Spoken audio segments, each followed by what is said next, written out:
icon Conclave 2026 and the Realty Plus 40 under 40 Conclave 2026 that's set to follow very, very soon as well. Ladies and gentlemen, this is a unique platform that's celebrating leadership, innovation, and most importantly, incredible excellence in the fraternity of real estate. Today, we bring together some of the industry's most powerful, influential voices for insightful conversations around growth, transformation, and the evolving landscape and future of this very particular sector. The conclave will be followed by an evening of recognitions and felicitations honoring leaders who continue to redefine excellence across the real estate ecosystem. I would also like to inform all of you present over here that the event is currently being live streamed right now. For those who couldn't join us in person, you're not missing out on any action over here. So please feel free to watch it at www.rprealtyplus.com as well as on the LinkedIn and social media pages of Realty Plus as well. Like I mentioned, this is the world of social media. Everybody's on Instagram, Facebook, X, so many other platforms, right? I mean, you can keep adding the platforms. So I'll just quickly reiterate the handles for all of you, the social media handles of Realty Plus, so that you can mention us over here. On Facebook and X, you can find us as @RP Realty Plus, and on Instagram, you can tag us as @RP_Realty. So please do share your engaging moments with us. Tag Realty Plus. We are more than happy to reshare all of that and also engage with all of you, and together build a very strong online community as well. So thank you so much. What I must suggest is that everybody is well and truly aware of the incredible work that Realty Plus has been doing for the longest period of time. Kudos to Tripti, Sapna, and the entire team. But I also have a special AV for all of you. So I request the console to please kindly play the special AV of Realty Plus for our esteemed audience. Some people are born to show the world which path to choose in a crisis. Some brands are born to do the same. And during the times of challenge, the stalwarts of the Indian real estate industry have chosen to do just that, by showing others the way to finding opportunities even amidst a crisis, by showing the world how to go about delivering on promises even amidst adversity. Success doesn't just happen, it happens by design, by pushing the boundaries, by raising the path. It takes days to develop a vision and nights to make it a reality. Knowing that pictures are worth 1,000 words and that every word makes a difference. It's doing the research, trusting your instinct, and finishing what you started. For the past years, Realty Plus has been turning obstacles into opportunities, keeping the industry informed on the latest developments,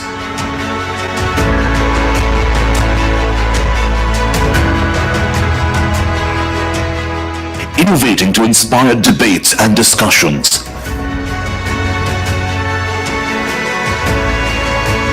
bringing forth the perspectives of the industry leaders,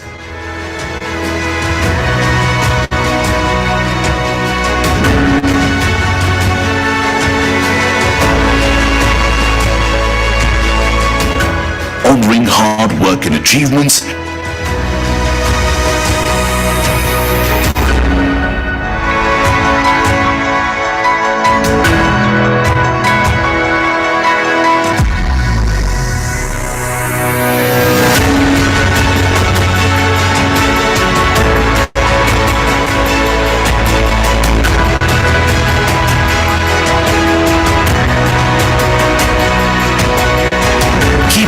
industry connected.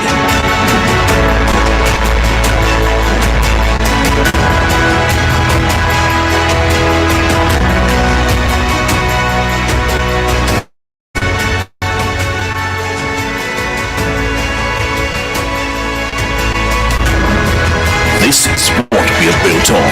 This is what we are building.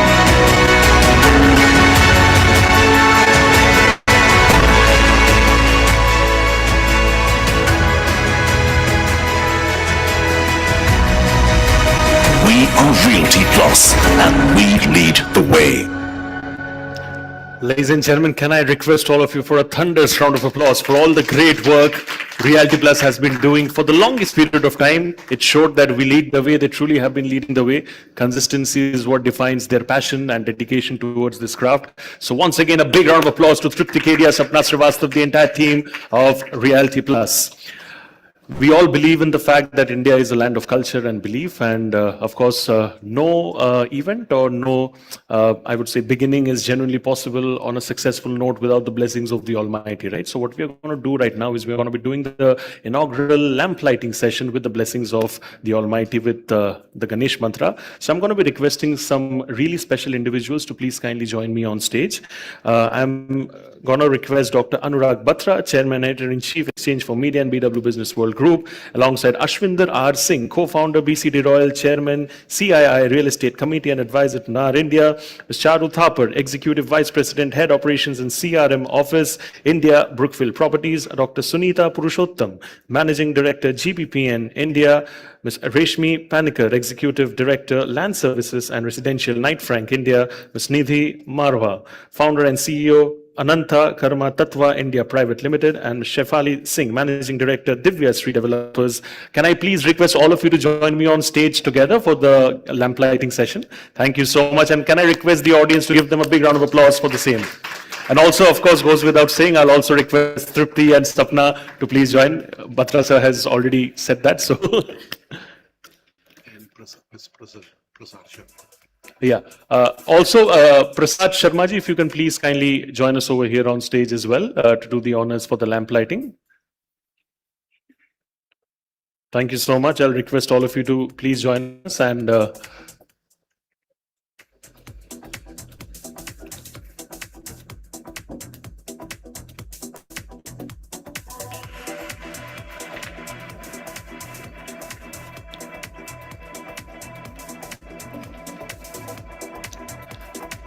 once we are all ready, I'll request the console to play the Ganesh mantra after that.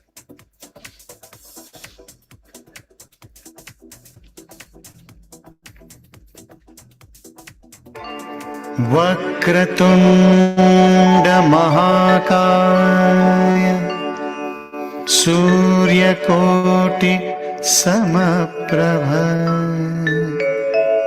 Nirvignam Kuru me Deva Sarvakaryeshu Sarvada Vakratunda Mahakaya Suryakoti Samaprabha Nirvignam Kuru me Deva Sarvakaryeshu Sarvada Vakratunda Mahakaya Suryakoti Samaprabha Nirvignam Kuru me Deva Thank you so much to all my esteemed guests over here. Can I have a big round of applause once again for this very, very special moment? Thank you so much. Blessings of Bappa are right with us over here. And of course, we look forward to a very, very special day. Thank you so much to all of you for coming on stage and doing the honors. As we all understand, ladies and gentlemen, that no event is possible or genuinely successful without the support of the partners as well. So I'm going to be taking out a special moment to thank our partners for the day, as without the support, we truly couldn't have pulled this event off. Ladies and gentlemen, industry partners, Narit Kumahi and Narit Maharashtra, sustainability partner, Savvy Greens, creative partner, ABC, brand advisory, business media partner, BW Business World, online media partner, exchangeformedia.com, and of course, organized by the team of Realty Plus. A big shout out and a clap for the entire partner fraternity for helping us over here. Thank you so much once again for your support. What I'm going to do right now is we are going to be moving ahead with the inaugural opening inspiring address.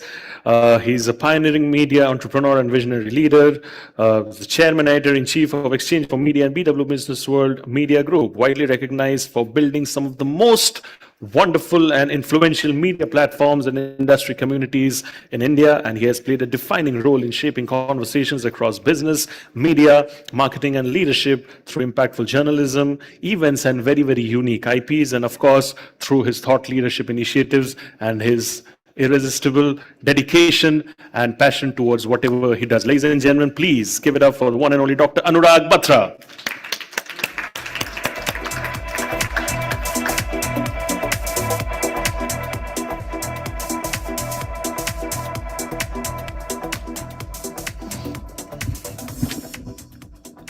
Morning. It's my honor and privilege to be here. First of all, kudos to Tripti, Sapna, Asma, and the entire team of Realty Plus. You know, they work very, very hard. Tripti has been part of Realty Plus for almost 2 decades, out of its 22 plus year existence. She's led the Realty Plus for 15 plus years. So Sapna has been a very good partner over the last 9 years, 10 years, and I think our best work is yet to come. First of all, gratitude to all of you for patronizing our initiatives. We've come a long way since the time we started, but I genuinely feel that we are just getting started and there's a lot more to do. In 3 months, we'll complete 22 years of Realty Plus. We'll start our 23rd year. In a week, we'll complete 26 years of Exchange for Media. We start our 27th year. In about 4 months, we'll complete 46 years of Business World. We start our 47th year. For the last 12 plus years, I have had the good pleasure of leading it and owning it. So we've come a long way. I was speaking to some of you in the room, and I said that we do a lot more around women leadership. And day before yesterday, at Exchange for Media, our weekly is called Impact. It's the only weekly in the business of marketing, brand building, advertising, media communications. It's called Impact. It is in its 24th year. It starts as 24th year on 1st June. The first issue came out 23 years back. And we had our Impact Top 50 women. Mr. Sam Balsara has been chairing the jury for the last 13 years.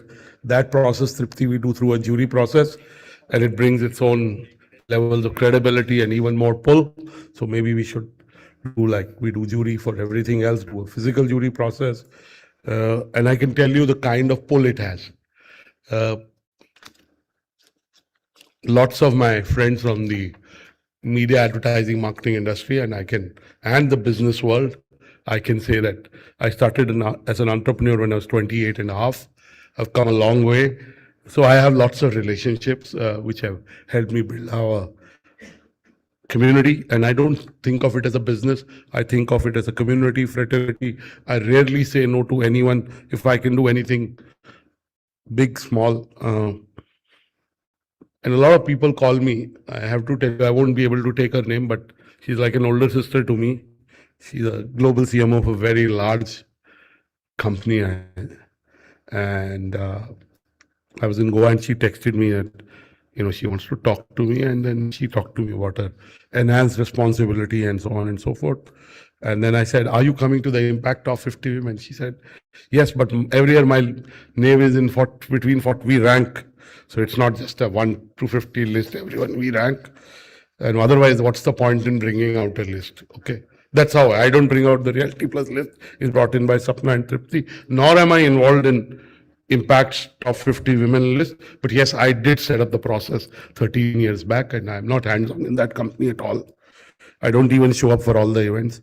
Mrs. Sam Balsara is the jury chair. And then she said, if you let me know I'm in Singapore, I will prepone it by 1 day. I'll come and tell me what is my number this year. I called Neeta, who's the editor.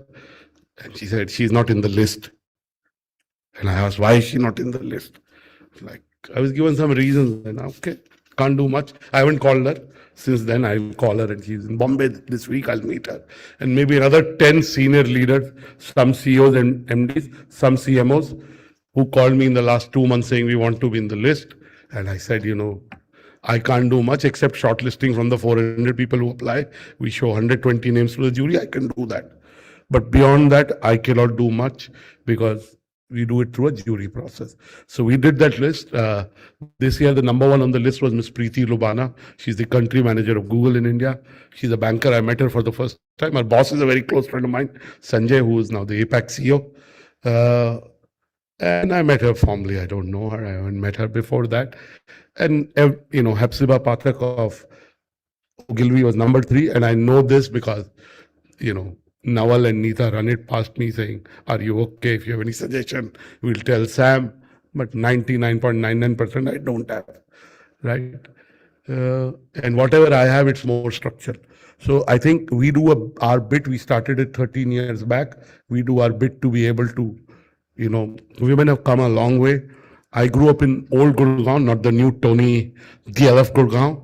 I grew up in new Gurgaon, in old Gurgaon near MDI, because that's a reference point you may know. And I went to a convent school in old Gurgaon. Mrs. Smriti Irani also went to that school. And it's a great school. Well, I went to MDI and I've gone to other institutions to talk and to study. I can say my convent school was the best. And the reason I'm telling you about it, because it involves the women in my life. My parents have told me this story many times, that I got through in that convent school. It's called Our Lady of Fatima Convent High School. Now it's in Sector 14, but I went to the new colony branch because there was only one school, and I've shown it to my children who graduated from Vasant Valley in Delhi. And they said, you went to this school, because they're judging a school by the building, which is also great. But my parents have told me this story maybe 20, 30 times, maybe more, I don't know, that I got admission into that school because my older sister, I was 3, and my older sister is 4.5 years older to me. She was in the school, and the principal was very fond of her, and she asked Sukirti, that's my sister's name, that what do you want? What can I do? Give my younger brother an admission. And it was tough in even those days to get admission into that school.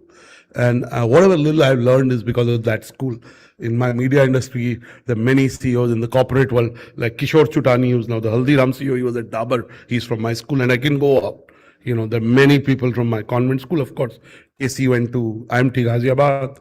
There are many. I won't, but I got my admission into this good school because of my older sister.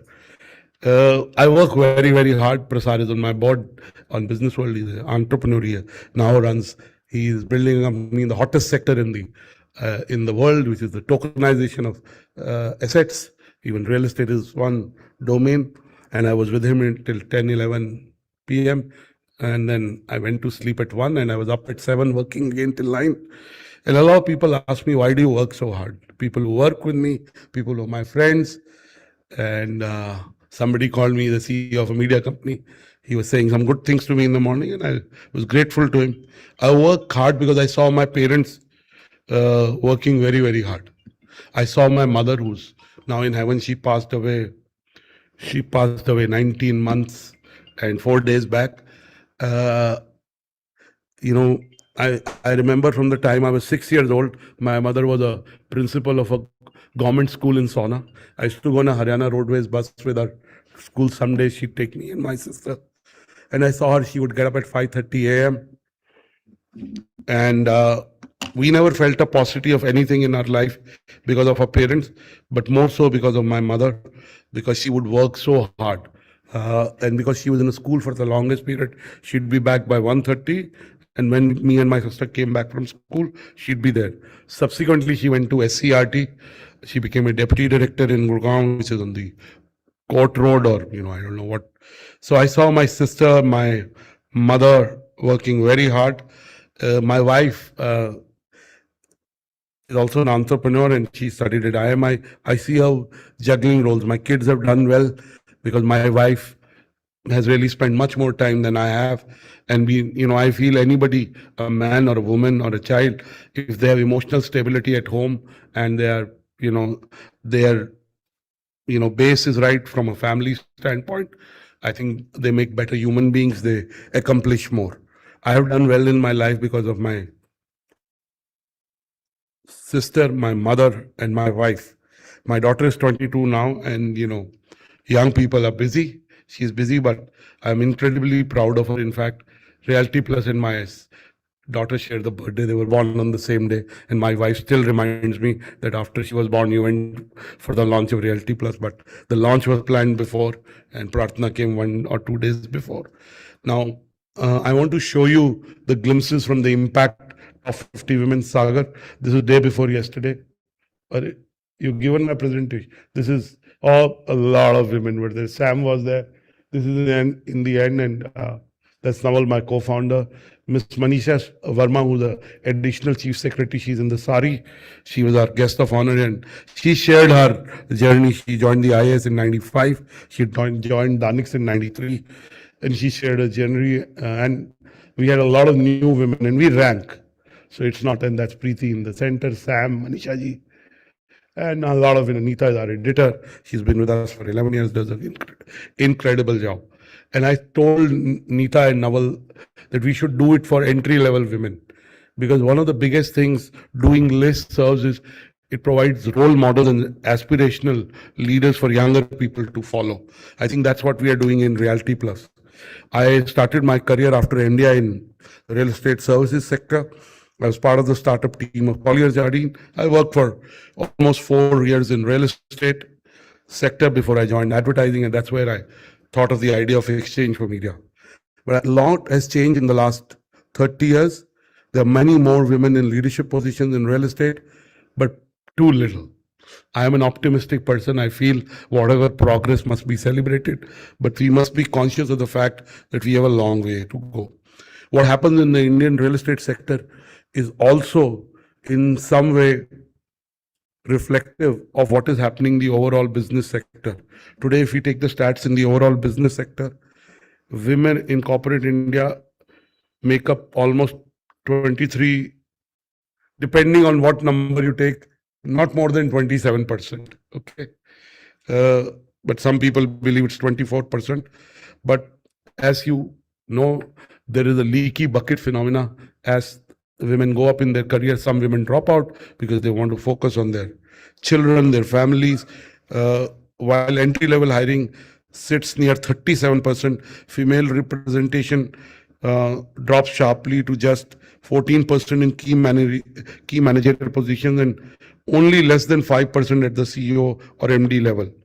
And we had to bring in an intervention from the government to be able to get more women on our boards, in the boardrooms. Thanks to the regulatory mandates like the SEBI listing agreement, over 98% of NSE listed companies now have at least one woman on their board.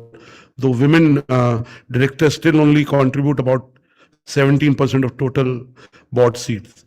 When you take senior leadership, the proportion of women in executive and C-suite roles remains low, lingering to almost less than 15%. Some people believe it's 19%. When I was coming and preparing for this, it's less than 18%. Sector disparities. Now, the highest female leadership representation is found in education, which is 30%, in government administration, which is almost 29%. In contrast, sectors like construction, oil and gas, mining see leadership representation drop to around 11% to 12%. There are core challenges, the mid-career drop-off, there is advancement bias, I don't want to go into it, there is the pacing of progress. However, there are regulatory and ecosystem shifts happening. In the last decade or so, entrepreneurship is in. I always like to focus on the positive. More and more women entrepreneurs are coming to the fore. Again, I won't go into statistics. We need many more women entrepreneurs. I genuinely believe that the urban domain and the business world is one story, but the rural and the semi-urban areas another story in terms of women workforce. As a media company, our role is to be able to shine light on leaders and create role models for other younger women to follow. I have met, I have 400 colleagues in both companies. I can say 60% of them are women. Out of the 40 leadership roles, 32 are held by women, and I've never hired someone thinking I've never looked at the gender for hiring. Having said that, I still believe when women do well, they should wear their femininity on the sleeve. They have done well with multiple responsibilities. I'm not going to, encourage the old gender roles, but I keep talking about this movie, which I saw when I was younger. I saw this movie called Ocean's 11. I'm a very big movie buff. And then I subsequently saw the Ocean's 8. How many have seen Ocean 8? Has anybody, you've seen? Clearly, it shouldn't be my movie. You've seen, right? Have you seen Ocean 11 also? So, what is the difference between Ocean 11 and Ocean 8? And why is it relevant to a women leadership conference? Yeah, so the thing is, uh, in Ocean's 11, it's mostly men, but in Ocean 8, it is a women crew. So the stereotypes are changing, women can be in a good way badass, it's a movie, but the fact is, women can be, if you find assertive women, you label them aggressive. If you find women who are too sure of themselves, you call them cocksure, right?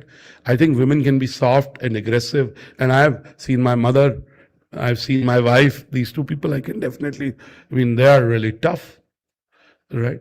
And they are ambitious and they balance many things.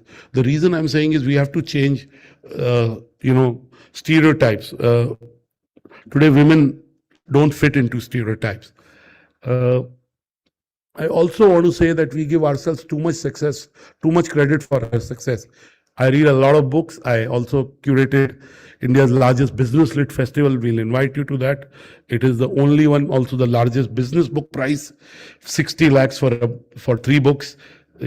I believe whatever little I've achieved is because I read more than everybody else. I still buy more books. I can't say I read more, but I definitely still buy a lot more books than anyone.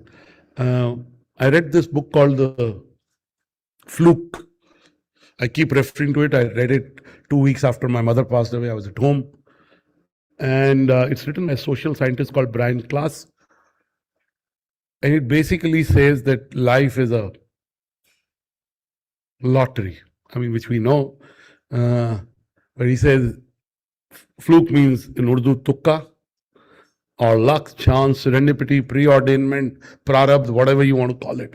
But there are lovely stories in it which basically illustrate that human beings give themselves too much credit for their success. And one beautiful way to look at it is, if Donald Trump hadn't ducked, the world would be a very different place. And I can give you, how my father brought the MDI form, how I started Exchange for Media, how I acquired Business World, how I started Realty Plus, So they've happened through some flukes, some small events which led to big impact. And there are many sad stories also in the book. Like there is a story about two friends in a company, a boy and a girl, who are seeing each other, and they come to New York. They're from their headquarters in some other city, and the girl gets a tie for the boy. They work in the same company, same office, and he wears the tie, and she tells him that it's not looking good on this shirt. And he goes back to his hotel room to change the shirt and wear a better shirt so the tie looks good. She goes to the office. She's in the Twin Towers. The planes hit. She dies. The boy is saved. And there's a sad story in the book, but there are many happy stories in the book. So I think as you grow, I believe my success is because of the sukarma of my parents. It's not necessarily because of my hard work. And I really deeply believe in it. Luckily, Sapna and Tripti met my mother, couple of days before she passed away. They were in Delhi and they said, "We want to come and see your mom." I said, "Come." I genuinely deeply believe that I work hard, all that is okay. So, your leaders there, I want to say where, you said to me, Charu, that I should do a session. I can't. Last night I am not come true to this, but mostly I sleep 8+ hours. Last night I slept more like 5.5, 6 hours because I was excited about some of the discussions I had with Prasad and they were going in my brain. So I woke up very early today. But whatever little I've achieved, one is because of the sukarma of my parents and the blessings of my parents and God. But the other is also sleep 8-9 hours every night. I prioritize my sleep over everything else. I'm very active from the time I get up to I sleep. But I think the single most important thing in women, when my kids were small, they're now grown up. They have other things to deal with. We have to counsel them on other things. But my wife would sleep very little. And she knows that Anurag is very different if he doesn't sleep. So everybody lets me sleep, even now. But I genuinely believe India is a sleep-deprived country. We do a sleep study in our BW Wellbeing World. This book I read 15, 18 years back, I can't be sure. But then I read it 4 years back again in print. I watched the YouTube, the TED Talk. and it says that the impact of sleep deprivation over 10 years is huge. It can lead to lower immunity to Parkinson and so on and so forth. It can lead to many NCDs. So what if I sleep better, I'm more mindful, I am calmer, I am more attentive, I eat less. I can talk about myself. So whatever you do, sleep more. If you slept more, you'll do better in every. It. It's not something I'm telling you, but I just want to bring it top of mind. We are at a real estate industry forum. Anything we are at, you are in the. Some of you are developers, some of you are in the services domain, some of you are investors. But this is a McKinsey study from last year. It looks at the sectors that will grow in the next 12 years. It's 2040, next 13, 14 years. Of course, e-commerce will become 20 trillion. AI software, 4.6 trillion. Cloud services, 3.4 trillion. Electric vehicles, 3.2 trillion. Digital ads, 2.9 trillion. Right now, digital ads are about 0.7 billion. The ADEX is about 1.2 trillion. So digital is about 0.7. Semiconductors. Now, all these, of course, cyber security. Shilpa is there. She runs the security and facility management community in business world. She has a facility management conference there tomorrow. All these sectors growing means e-commerce growing is more warehousing. All these sectors are dependent on two things. One is electricity and real estate. You will need more electricity and more real estate. We are becoming the capital of the world for GCCs. Hyderabad, Bangalore, Pune, Delhi, Gurgaon, and newer centers. We did a Business World CFO offsite for 120 very large company CFOs. We took them to Lucknow 3 weeks back. And I just asked them, how many have come to Lucknow for the first time? I think 75, 80 came for the first time. And the UP government wants to woo everyone to bring everyone to Noida, make Noida the GCC capital. The more GCC grows, the value for real estate leaders and real estate professionals and the value of Indian real estate will grow. I don't want to get into the quality of life. I live between Delhi and Bombay. I live in Delhi. My family is in Delhi. But I spent 10, 12 days, some months, 15 days in Bombay. For the last 15 years, I can only tell you that the real estate sector is growing. We keep talking of correction. You take Delhi, South Delhi, you take Goa, you take South Bombay. Prices haven't come down because there's paucity of land. More and more projects are being built. The ancillary sectors are growing.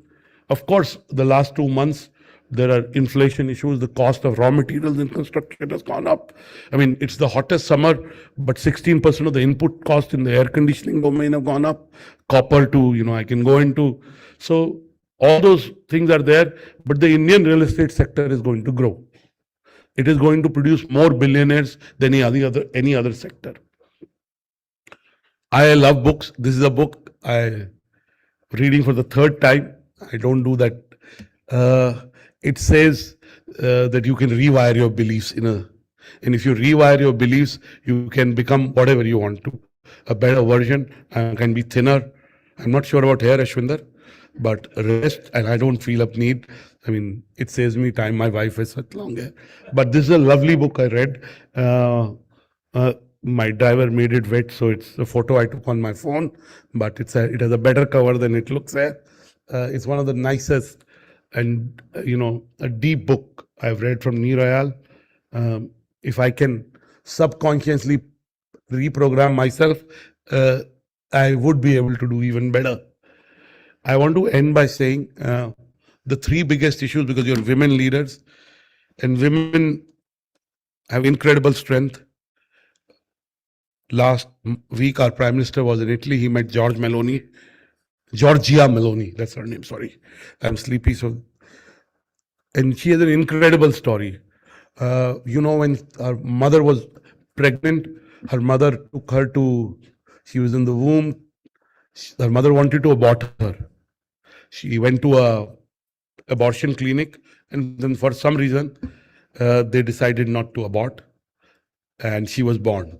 And then she lost her father when she was 11. And then she used to work as a bartender in a nightclub in Italy, in Rome. And look at how far she's come. And she's a young leader. So women truly have grit, grace. These two qualities, I believe women have much more than men, both grit and grace. I read this book many, many years back called Gifts of Imperfection, written by Dr. Brené Brown. It's about guilty, vulnerability, and the guilt women feel because they want to be perfectionists. They want to give the best to their homes, to their partners, to their children, to their parents, to their in-laws, and she did a research. I genuinely believe that women leaders make much better leaders. I work with many. I said out of my 40 leaders, 32 are women, and I can no disrespect to my male leaders, but I genuinely believe women are much more focused on their work. I want to end by saying that the three biggest issues that are facing us is one is the mental health issue. First, today 15% of Indian workforce suffers from mental health issues, anxiety, mild anxiety, and other mental health issues. The unofficial figure is more like 30% because in semi-urban and rural areas, they don't talk about depression. It is not even diagnosed. I have had a personal brush over the last 4 weeks. One of my very close friends, who's a very big guy in the media editorial domain, his daughter died, young daughter, 25-year-old daughter. We don't know the reason, but, it's not a natural death. And I have a very close friend, he's an agri entrepreneur. His 18-year-old son died. So young people are facing such mental health issues. I think if women are naturally suited to soothing their fears, to calming them, to showing them love, I think love is the most important thing. At the end of it, it's not logic, but it's love and affection that carry. So if each one of you can mentor 5 people, 10 young people, 1 person, I don't know, depending on your time and your own willingness, you'll be able to help people not deal with mental health issues. Of course, some people need professional help and they must seek it. Second is the issue of, I keep wondering why has India not done as well as America or some of the developed countries. And the issue is about lack of civic sense. In Delhi, people honk. I've told my driver not to honk, even if it takes 5 minutes more. I think as a country, we don't do well because we lack civic sense. And third, I don't go to Europe as much as you do, but maybe twice a year, thrice a year, end up going to some city in Europe. And one thing I deeply think about is why have we not been able to build product companies? I mean, we have the Taj Mahal, we have beautiful, iconic buildings, but why are we not doing as well? Indians are so industrious, they're so hardworking, they're so sincere. Is the fact that we too rely much on jugaad. We are not about perfection. We want to get things done sometime in much lesser time than it should happen. If we need to rise as a nation, in the last 2 months, because of the Gulf crisis, we've done some soul searching as a nation at the highest level. I think we need to get our mental health issues right, which means more support systems. We need to build through in schools, because that's where children learn everything, how their parents behave, how their grandparents behave. We have to instill better civic sense. And last but not the least, we have to move away from jugaad. Jugaad is not good. Perfection is better. I think if we need to build the icons, you're from the real estate domain, DLF commands a certain premium because they build something. I read this book called Purple Cow by Seth Godin, and the purple cow doesn't exist. It's a metaphor for creating something extraordinary.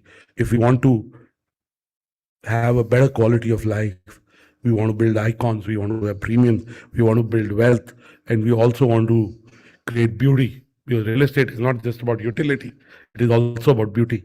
I think the pursuit of perfection should be an aim. I want to end by congratulating all the winners in the list today who will be felicitated. Mr. Niranjan Hiranandani will be our chief guest. He'll be here in the evening. He was here. The reason we choose Mr. Hiranandani because he's born on the Women's Day. He's 8th March born. That's the reason we choose her. Thank you for listening to me. Thank you for patronizing Realty Plus. I want to end by saying that 9 years back, we partnered Alchemist, which is led by Mr. Manish Porwal, to do the World Broker Day. We are revitalizing that partnership, and Tripti and Sapna and their teams are doing the World Broker Day on 1st September and the World Broker Week in multiple cities, where in every city we will endeavor in Delhi, Bombay to get at least the top 2,000 brokers in the city in one room. And in cities like Pune, Bangalore, at least 1,000 brokers. And they are of certain value to our ecosystem. They're very important, ecosystem partners or channel partners, whatever term. I started as a broker at Colliers, and I think it's a very important job to do. So I wish you luck and thank you for hearing me. Kudos to all of you who are winners. I hope you continue to do well and mentor more women leaders. Thank you. Thank you so much, sir. And can I request all of you to give a bigger round of applause for Dr. Batra, please? Truly empowering indeed. A nice blend of, I think, personalized stories alongside some really wonderful inspirational stuff coming from his end. Thank you. We'll now get going with the Realty Plus Women Icon Conclave, ladies and gentlemen. This is going to be a beautiful series of insightful conversations featuring an eminent lineup of industry leaders and experts who will share their perspectives on women leadership, business excellence, and the evolving role of women across various verticals of real estate. This is going to be an exclusive conversation on the topic, Building Women Leaders Beyond Conversation to Real Change. I'll repeat the topic once again for you all. This is going to be a very, very insightful, exclusive conversation on building women leaders beyond conversation to real change. I'll be first introducing our esteemed moderator, and then I'll be talking about our esteemed speakers over here.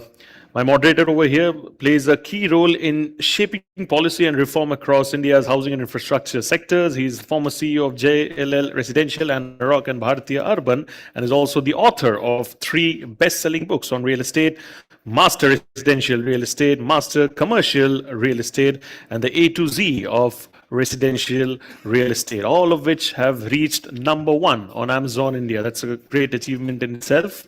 Recognized as one of India's foremost voices in real estate leadership and urban reform, he's also actively involved in the PropTech startup ecosystem and serves as a mentor at Earth Fund, backed by Brigade Group and Nikhil Kamat's Gruhas as well. Ladies and gentlemen, I'm talking about the one and only co-founder of BCD, Royal Chairman of the CII Real Estate Committee and Advisor to NAR India, Mr. Ashwinder R. Singh. Can I please have the biggest round of applause for Mr. Singh? Thank you so much, sir, for being with us over here. An absolute pleasure and honor to have you. Let's have the tables as well. Thank you. And sir, I'll request you to take this seat over here, which will be the moderator's chair. Thank you so much. Can we have a bigger round of applause for Mr. Singh once again, please? Thank you. My next speaker over here, ladies and gentlemen, brings over 3 decades of real estate experience, including more than 25 years in asset and property management across India and Asia Pacific region. At Brookfield, she oversees all aspects of property operations, tenant relationship management, drives operational excellence, leads overall CAM and Converge management, and the expansion of the CoWorks business. Previously, she has held senior leadership roles at JLL, serving as executive director for Asia Pacific. She was also the head of property and asset management business across India, Thailand, Philippines, and Indonesia, with a portfolio of over 650 million square feet. I'm talking about the one and only executive vice president, head of operations and CRM, Office India, Brookfield Properties, Ms. Charu Thapar. Can we have the big round of applause for Ms. Charu Thapar, please? Thank you so much, ma'am. Request you to take your seat over here. My next speaker over here is a mompreneur. I love that word. Very, very unique in itself. Storyteller and a creator of experiences. Her career has spanned more than 25 long years in the hospitality and premium real estate fraternity, and the hospitality covers leading names like Taj Group of Hotels, Intercontinental Hotels Group, and Marriott Hotels in Hyderabad. She joined the executive center for the launch of the first India Center in Mumbai and oversaw its growth in India, Sri Lanka, and also the Middle East. She founded Ananta Karma Tattva, a premium co-working space company, in the year 2024. Ladies and gentlemen, the biggest round of applause for Ms. Nidhi Marwa, please, founder and CEO, Ananta Karma Tattva India Private Limited. Thank you so much, ma'am, for joining us over here. My next speaker over here is a leading professional in the real estate industry with over 34 years of experience in leadership positions in top companies, having handled major projects and key competencies in business development, land management, handling projects, sales, and customer relationship management. An architect from IIT Kharagpur with valuable experience in consultancy and project execution, she has been responsible for setting up various business verticals, establishing key processes, and has a proven track record with expertise in business development, customer management, and of course corporate governance. I'm talking about the Executive Director, Land and Residential Services, Knight Frank India Private Limited, Ms. Reshmi Panikar. Can we have the biggest round of applause for Ms. Panikar, please? Thank you so much, ma'am. An absolute pleasure to have you. Next esteemed speaker over here, ladies and gentlemen, with over 30 years in Indian real estate and over 14 years at Divyasri Developers, leads the residential business and oversees group finance with complete responsibility for strategy, execution, and of course, P&L goes without saying. She brings a rare and unique combination of consulting rigor, developer side execution, and financial structuring experience, making her one of the most complete real estate leaders in our country. Ladies and gentlemen, the esteemed Managing Director, Divyasri Developers, Shaifali Singh. Can we have the biggest round of applause for Ms. Singh, please? Thank you so much, ma'am. Pleasure to have you. My next esteemed speaker over here leads GBPN India's mission to accelerate the transition towards a net zero and climate resilient built environment. With over 3 decades of experience in sustainability, environmental management, and climate action, she brings deep technical, strategic, and implementation expertise to GBPN's work at the intersection of policy, technology, and community impact. She has executed more than 50 sustainability and CSR engagements across India, the UK, the US, Mexico, and South Africa. You say it all, you name it all. She's done it all, holding senior roles at Infosys, Mahindra Life Spaces, Senes Consultants, and as a founding member of Trini, a sustainability tech startup. Please, ladies and gentlemen, give the biggest round of applause for Managing Director, Global Buildings Performance Network, GBPN India, Ms. Dr. Sunitha Purushottam. Can we have a consolidated bigger round of applause for the entire panel, please, as they take the conversation forward? Sir, I'll request you to take it forward for us. Thank you. Thank you so much. I feel really privileged to be moderating this amazing panel. It is for the first time. I have 5 beautiful ladies sitting on my left who are so accomplished and have achieved so well in the real estate sector, especially a sector, as Anurag said. Anurag, I really enjoyed what you said, and I've noted down some of the books because definitely I'm going to read Fluke because I could really align with it.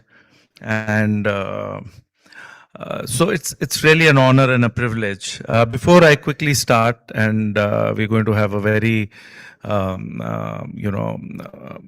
tight conversation because all of you represent a very specific part of Indian real estate and you lead very important organizations and have a great experience in history.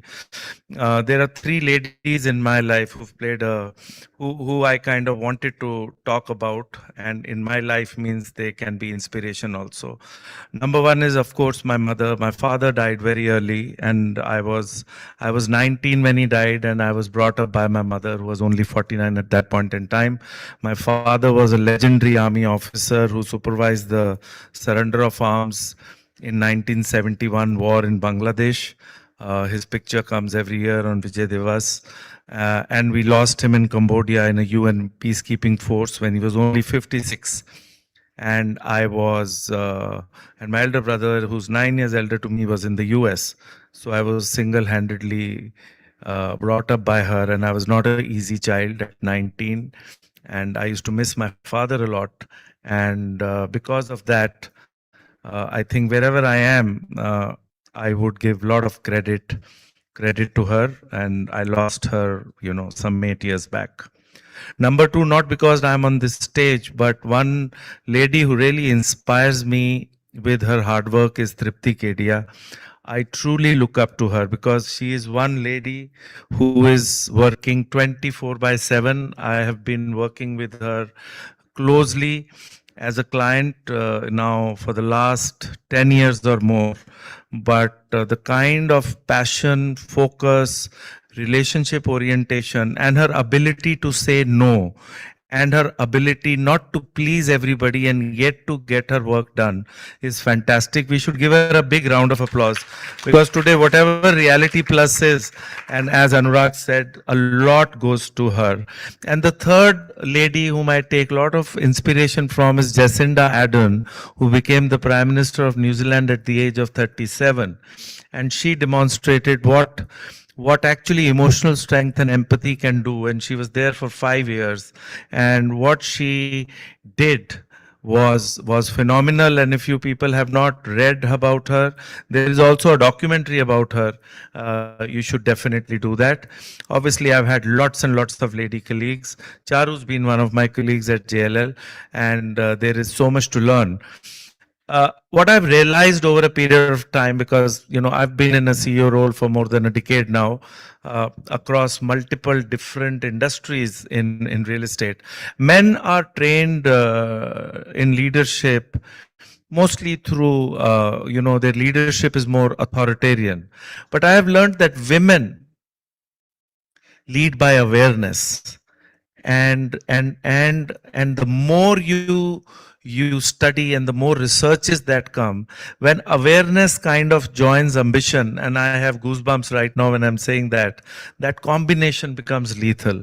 So a big round of applause to all these 5 amazing women leaders in real estate who are there. And now I will quickly start, not in any particular order, but my first question, Charu, is to you, because you've kind of seen the commercial real estate from most of the angles. Commercial real estate today, is not all about buildings. It is about experience, efficiency, retention. Having managed, operations at such institutional scale, what is that one leadership shift you think Indian real estate still underestimates when it comes to creating truly future ready workplaces? Because the workplaces that are coming up are really phenomenal. But what is still something which you think is missing? Thanks, Ashwinder, and thanks to Realty Plus for hosting such a wonderful event. So, Sapna and Tripti, thank you so much. Anurag, of course, he's vanished after his speech, but it was loved the references of the books he brought in, and thanks, Ashwinder. So, I think one point I would really like to make, which requires perhaps a lot of focus when we are talking of real estate. Over the last 30 years, I have seen real estate evolving from just being boxy buildings where people would come to work, clock in, clock out, to actually becoming ecosystems where people actually spend more than 1/3 of their day in their workplace, right? And hence, it can't just be boxes that we deliver to them. These days, when companies, and we are the GCC capital, when they're looking at housing, there are thousands of people, and they evaluate buildings, it is on a holistic basis. Hence, the buildings have to deliver an experience to their people. Experiences mean wellness, indoor air quality, great F&B, the ability to actually form a community where people can bond. Also, it somehow looks after their mental well-being also, right? And all of that should be delivered, and that's what we should aspire to do, is deliver over a technology platform, right? We can't undermine it. We're the capital of delivering tech. What we did with UPI, India did and brought to the world, is very remarkable. And I think when technology blends with bringing the experiences or the amenities an asset is building to your phone, I think the outcomes are remarkable. Yeah, this is beautifully said, and I couldn't agree more. And this gives this kind of opens up to many more questions. Nidhi, my question to you is, you being a founder and a CEO of Ananta Karma, do you believe the future of office real estate will be driven more by personal, emotional experiences than by physical infrastructure. Is it the case now, or is it going to be the case in the future? Thank you, everybody. Namaskar to all. Thank you for inviting us to this forum, allowing us to air our views here about women empowerment, as well as very connected to real estate. So, for me, there is a saying that emotions are stirred more easily than intelligences. And I think, you know, you yourself, you probably have so much information at your hands. Dr. Batra just spoke about so many things, so much information. Yet the passion really came through when you were talking about your mom and you were talking about stories. So I think, and stories are nothing but emotions, right? So wherein the workplace of yesterday was created more for efficiency, today you have happiness officers and you have experience specialists and so on and so forth. And it is evolving. Today is also a time when you have multiple generations sharing the same floor, right, for everybody. So with the baseline of good infrastructure being there, I'm not taking that away, but that's the baseline, right? Beyond that, what else do you do to elicit a response from your client? That's emotions. That's where your story lies. People forget the building, they remember your story. So yes, it remains. And two things that I think we need to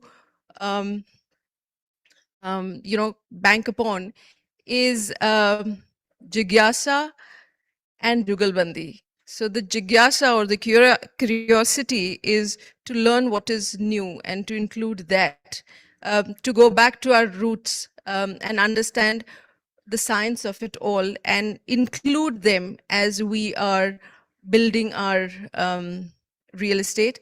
And two is the jugalbandi, which is again infrastructure and emotions together. Thank you. Outstanding. Actually, Tripti, very good to organize this thing, because I can starkly see a difference in the way a male leader would kind of answer, and the warmth and empathy and the authenticity with which Nidhi, you answered this. And I also feel, Anurag just ended his conversation saying the most important thing required in this world is love. And you can't think of love without women being around, whether it is a mother or a sister or a friend or a spouse. You just can't imagine, a world without women, because and how tough it would become. And very well answered, very well answered. My next question, Reshmi, to you is, and as I was talking to you, I've seen, actually Charu was also one of the few leaders in JLL when we were there. There were not many women leaders at that point in time, though JLL today is led by a lady. India's president is a lady. Indira Gandhi, when she became the Prime Minister, India was one of the first few nations where the first Prime Minister was a lady. In Sikhism, Guru Nanak Dev Ji said, "So kyo manda akhiye jo jamme rajan," that why should we criticize that person who is giving birth to kings? So India is a land where women have always been they have been respected. It's very controversial, but I definitely feel that the role of women in India, if India has to really become a world power by 2047, the role of women in India definitely has to increase at the leadership level, because they bring definitely a very different perspective in organizations. The productivity level go differently. Their way of looking at problems is very different, and that is when 1 and 1 becomes 11.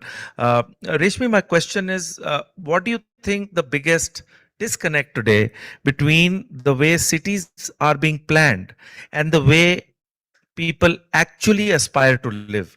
So we are still planning new cities. But do you think there is still a disconnect between what should be there and what is there? Thanks. That's a very interesting question, Ashwinder. And thank you, Realty Plus, for arranging this event. We really aspire in a home. Whatever I'm going to tell you now I hope it resonates with you. So what do we look for in real estate, and what do we look for in a home? You know, we want to have a spacious apartment. We want to be in close proximity to our workplace, to education, to medical facilities. We want social infrastructure. We want a lot of greens, a lot of amenities. We want to breathe clear and pure air. We want to have a view. And we want to live comfortably and peacefully with less commute. And that's what I think most of us normally aspire for in a home. Now, if you look at the way the city planning is happening, it is focused towards the development of road and rail infrastructure. And that has really brought about a difference in cities. Today, if you look at the coastal road and how it has made life very easy for us to commute, it's gone a long way in easing some of the traffic hurdles. That's on one side. But if you look at the regulations of the government and the challenges that the government has to face regarding the Rent Control Act, the Slum Development Scheme, etc., the government had to give higher incentive FSI for development. And this has resulted in high, dense, congested high-rises that are coming up. The worry is that you're able to commute from one place to the other. But when you look at these high-rise congested developments, the thought is, are we able to sustain a good quality of life? The view is definitely one for a toss. Are the roads ready to take on especially the internal roads? Can it take on this congestion? And traffic is already a nightmare within. Is that going to happen? So if you look at the coastal road as a case in point, you're able to commute. It's beautiful. It's exactly what we needed. But the moment you come to a place like Bandra, today it's a whole construction site. It's going to be a real challenge to know how people are going to navigate, and it's going to have a heavy impact on the social infrastructure, the water, traffic, facilities, etc. If you look at slum dwellers, it's such a good thing that they have been rehabilitated into new homes. However, the cost of living in Mumbai is very high, and you're seeing a lot of them moving out, cashing out, and really so you want domestic help, that's going to be difficult in the long run. So there is a fine balance that one has to achieve. And whilst the government is attempting to do all of that, you find a lot of people who can afford to and who can work out of home are moving out of cities and going into peaceful locations where all our aspirations are met. Thank you. Thank you. My next question is to Shefali. Shefali, both of us are in Bangalore. We've not met, and we'll try and figure out that we kind of catch up. We should correct that. In Bangalore. My question to you is, how do you kind of balance scale with sensitivity, especially at a time when home buyers are becoming emotionally and financially far more conscious, and their requirements are also becoming very dynamic? Thank you, Ashwinder, for the question, and thank you, Reality Plus, Tripti, Sapna, for organizing this forum. Ashwinder, I think part of your question has been already answered by both Charu and Nidhi to a large extent, which is today, any purchaser, he or she is not really looking at a brick and mortar construction. And with the current lifestyle that we have, with the current, where time is becoming the most valuable commodity, crumbling infrastructures that we, irrespective of which pin code you live in, there is some or the other infrastructure problem. I think the biggest thing that I would say that a client is looking for is community.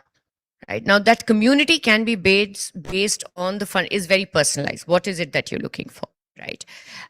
Is it looking for more to do with environment, sustainability, lifestyle, sports, etc., etc.? But they're not buying into. They're spoiled by choices. They have multiple choices. Thankfully, from 2020, there's been a huge upsurge in the residential market. In fact, even not only in the entire definition of what comprises of real estate has changed. Today, it is no longer whether it is commercial, whether it is residential, whether it is retail, hotel, whichever real estate asset class that you look at. It is no longer a product. It is a service, right? So whether it is a hotelization of a commercial asset class, whether it is a hotelization of a residential lift lobby. Today, we are aware of what in Bangalore we sell not because of the floor plans, but because of robust basements. That should there be an inundation of water, is your car safe? Yeah. So the story is changing. But I think the fundamental difference that's still driving most of the choices today, they're looking for likeness of community, like-minded people, and I think most importantly, trust.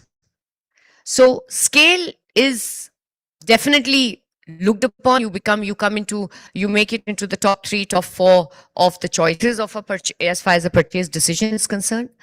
But it is the quality, it is the trust, it is the passion that you put into the project, the transparency that actually, with the knowledge, the information that's available, I think today the customer is able to see through Very beautiful. and make the decision. Excellent, excellent. And I'm glad you didn't prepare for this because, then I don't know. But very nicely put, especially the service angle that every product needs today is there. Dr. Sunita Purushottam, you are really looking at something which is very important to the future of not just real estate, but the entire society. And my question is, why does sustainability, when does sustainability actually become a business advantage rather than merely a ESG checkbox? Actually, why just a business advantage? What can be done for the normal public also to understand, who are the consumers of real estate and not just builders of real estate, to start appreciating this aspect, which is going to be very critical. Otherwise, everything is going to implode. The way things are, when you look at Mumbai, when you look at Bangalore, when you look at the way urbanization has happened in India, especially without the planning and the growth that has happened. Yeah, sure. There are various levels to this. It's a very nuanced question, but I'll try to break it down and make it very simple so that it relates to everybody here. Any one of you have bought a house recently? You have. And have you looked at what Shefali was mentioning? Or I'm going to say a few more things. Were you looking for community or were you looking for location? One of us, you mentioned location. What was it that you were looking for? Community or location or both? Location. Okay. Location. Community. Okay. Okay. Community. Fantastic. Okay. हाँ, but मन में कभी आपने सोचा घर कैसे होना चाहिए और सुकून की जिंदगी आपकी कैसे होनी चाहिए? You might have dreamt, but now you are here in a very, very, very urbanized city and you're thinking, okay, location, yeah, a community, then I'll live a little bit peacefully. But for all of us to understand what's going wrong in the cities today and why we are feeling what we are feeling, including the mental and the social, we're looking for community because we are deprived of social connections, right? And Dr. Batra spoke about mental challenges, and all of these arise because you are living and working in buildings. And if the buildings are not constructed in a way where environmental, social factors and psychological factors are taken into account, your choice of whether you're working in a particular place. Sorry, I'm calling work also as a choice and your workplace also as a choice, because you actually don't know what the indoor air quality is like, right? You don't know. You will feel stuffy in a little while here as well. You don't know what's happening to the HVAC and the indoor air quality over here. Likewise, for the homes and the choices that you make from your home, it has to be a healthy building, and this and the health is about physical health, social health, psychological health, and climate resilience. And she mentioned कि basement flooding हो रहा है कि नहीं, वो भी आपको देखना जरूरी है. Heat, आप अगर कांच का घर खरीदोगे तो आपको heat stress होने वाला है, plus your energy bills will rise. So I think this is sustainability, and it is linked to your consumption, it is linked to your resource, how well your house is ventilated. It's not about the light, it's about the cross ventilation. It's about the right size of the window so that you're not afraid that your son will probably break that glass and fall out of that window. As a mother, I would want my window to be at 1.2 meters and not lower than that. We are actually designing bad buildings, and you mentioned actually the way the buildings are designed, that they are changing and they need to change. The way we are designing our cities need to change because of the the amount of pollution that we have: air pollution, land pollution, water pollution, noise pollution, loss of flora and fauna. And with loss of flora and fauna, the city loses nature, loses heat resilience completely. And do you think now sustainability is a choice? It is not a choice anymore. And for businesses who don't look at it, it's not about sustainability advantage, it is about survival. And so if you don't look at it from a survival point of view, you will be losing out on the business. And it's not for the future, it's now. And you have to integrate it. And all the businesses out here have, I'm 100% sure, integrated it and are looking at it through that lens. I'm 100% sure of Brookfield and Knight Frank. I haven't studied your businesses, would love to know your businesses better. But I think it's integrated now, and it is very integral to the P&L. And the leadership is now asking कि मैं ये करूँगा या करूँगी, तो how will I get the IRR and the NPV and what is the return and कितना जल्दी हो सकता है ये? नहीं तो I'm losing out money. You know, people who never bought electric cars after the Gulf, I mean the issues that we are having now, people are calling us electric lena hai. I mean, that's because we have adopted electric vehicle Sure. long time back. Thank you. That's Thank you, Dr. Sunita, and very well answered. I also feel that maybe people in our generation were less sensitive about sustainability, but the Gen Z, is far more aware. We might be underestimating them, but the way they look at life, the way they look at diversity, even amongst people, and in terms of sustainability, they definitely are far more aware that this is required. And thank you for answering all the questions to all the panelists in a very compact manner. And I have time for the second question, and we'll follow the same process. Charu, my question to you is, what separates organizations? And, you would be one of the right people to ask this question, that merely talk about culture, from organizations where culture actually reflects in customer experience, employee ownership, as well as how we operate and execution discipline. Thanks, Ashwinder. But before I answer that, I just want to correct one notion. And you just said that, our parents perhaps were not that attuned to sustainability. Actually, Indians are the most sustainable race, right? If you remember when you grew up, when did you see your mother throwing clothes away? They were always handed over to the next generation. When the generation was, no longer there, to the staff, etc. Hence, as a country, we are born innately with sustainable practices, and that's why I think we have the sustainable goals that the country has set for themselves. We are ahead of the milestones, right, Dr. Sunita, right now. And I mean, for us at Brookfield, it's a very core principle in terms of sustainability. But coming to what you asked with regard to culture and what sets companies apart is, I think, the recognition that what is it that we actually bring to the table is our people. Our people are really what we need to harness. That's the energy that we need to look at. I think one of the biggest distinguishing factors is to recognize that when people come to work, they are not coming themselves. They are coming with a full background of a family. And it's important to understand what's happening to them before they enter your door. And how is it that you're going to enable them to make them productive when they are at the workplace, right? And hence the infrastructure has to not only deliver, good quality air, good quality. I mean, if we can aspire to have our assets close to walking distance, you actually, fructify work, live, play in that small ecosystem. But if you can't and you're fragmenting it, then the 1/3 hours that people are spending in their office spaces delivers that. And when they go back, the residential developments deliver the same experience, and bring forward wellness, meeting ESG goals, and frankly speaking, if you see 38% of India is urbanized right now. Imagine we are only starting. Our infrastructure is only going to go up from here in the big urban centers. Absolutely. Most real estate is yet to come up, Absolutely. right? So I think our people are co-principal. Absolutely. Actually, currently, if we look at it, two things. One, you touched upon the integrated township perspective. I was the CEO of Bhartiya Urban, which is a 150-acre township, one of the most successful townships in the country after Powai.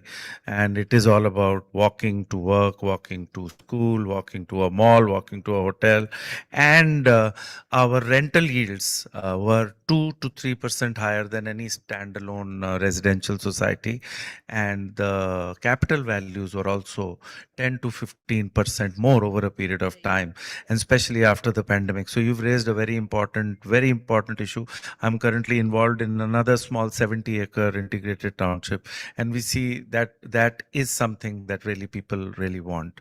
On the size of the real estate industry, which Charu just mentioned, we are around nearly $500 million, going up to $1 billion by 2030. 500 billion going up to $1 trillion by 2030. And I was reading a study that by 2047, real estate itself in India is going to be 5 trillion. So the urbanization by 2047, India is going to be the only country after China which is going to urbanize at that pace, and we might be 60 to 65% urbanized in the next couple of decades. So very Doubling, right? yeah, That's your doubling. business. And that's the opportunity, that's the challenge, and very well articulated. Nidhi, I wanted to ask you, what is the hardest invisible barrier women leaders you think still face? This question I would have never skipped.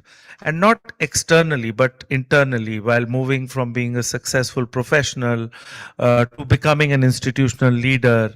What do you think are the challenges that women face? Plus, if you can also allude to some of the solutions which are there in your mind, that might be helpful. Thank you. So when you talk of women professionals and we doing business or vyapar, it's a combination. Vyapar is a combination of Vigyan and Vyavhar. Now, when you say Vigyan, it is the science of what you do. And Vyavhar is how you go about it. When you talk of institutions, the first institution that we all start with, are birthed in, is our home. We always say home is an institution. And yet, women often self-identify themselves as being the marginalized, the vulnerable. So that self-elimination, I think, is the biggest fear, because in our heads we are sometimes self-depreciation also. Yeah. So, there is and it is not pehle hota tha, the strength used to be, why would the man go out and earn? Because usko hal chalana hai. Now all of that, technology has leveled the playing field.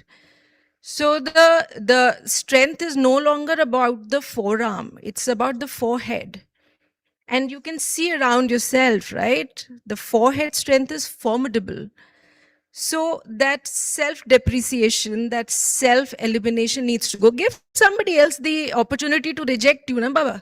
Why are you putting it onto yourself? We are also a country where we are okay with seeing uh, the image of a goddess standing on a god. We are also okay with that same lady also pressing his feet when he is not feeling up to. So these are different avatars, but you don't need to bind yourself to any one avatar. So if you have to take the strength from anything, please go back. You all spoke about so many foreign authors. Go back to our Vedas, go back to these things, and you will go back to a Rani Lakshmi Bai, where all these foreigners stood up and said, "This is the one man I met in the entire field." So please do not kill yourself. Let somebody else do it for you instead of us doing it for ourselves. And for that, I would say that please, you are not just talking about yourself, you're talking to so many youngsters here, you're talking to about your daughters and your nieces, etc. at home. The change has to be you. You have to be the change, and it is all in the head. Thankfully or unfortunately, it's all in the head. It all starts from here, but the trigger has to be your heart. Believe in yourselves.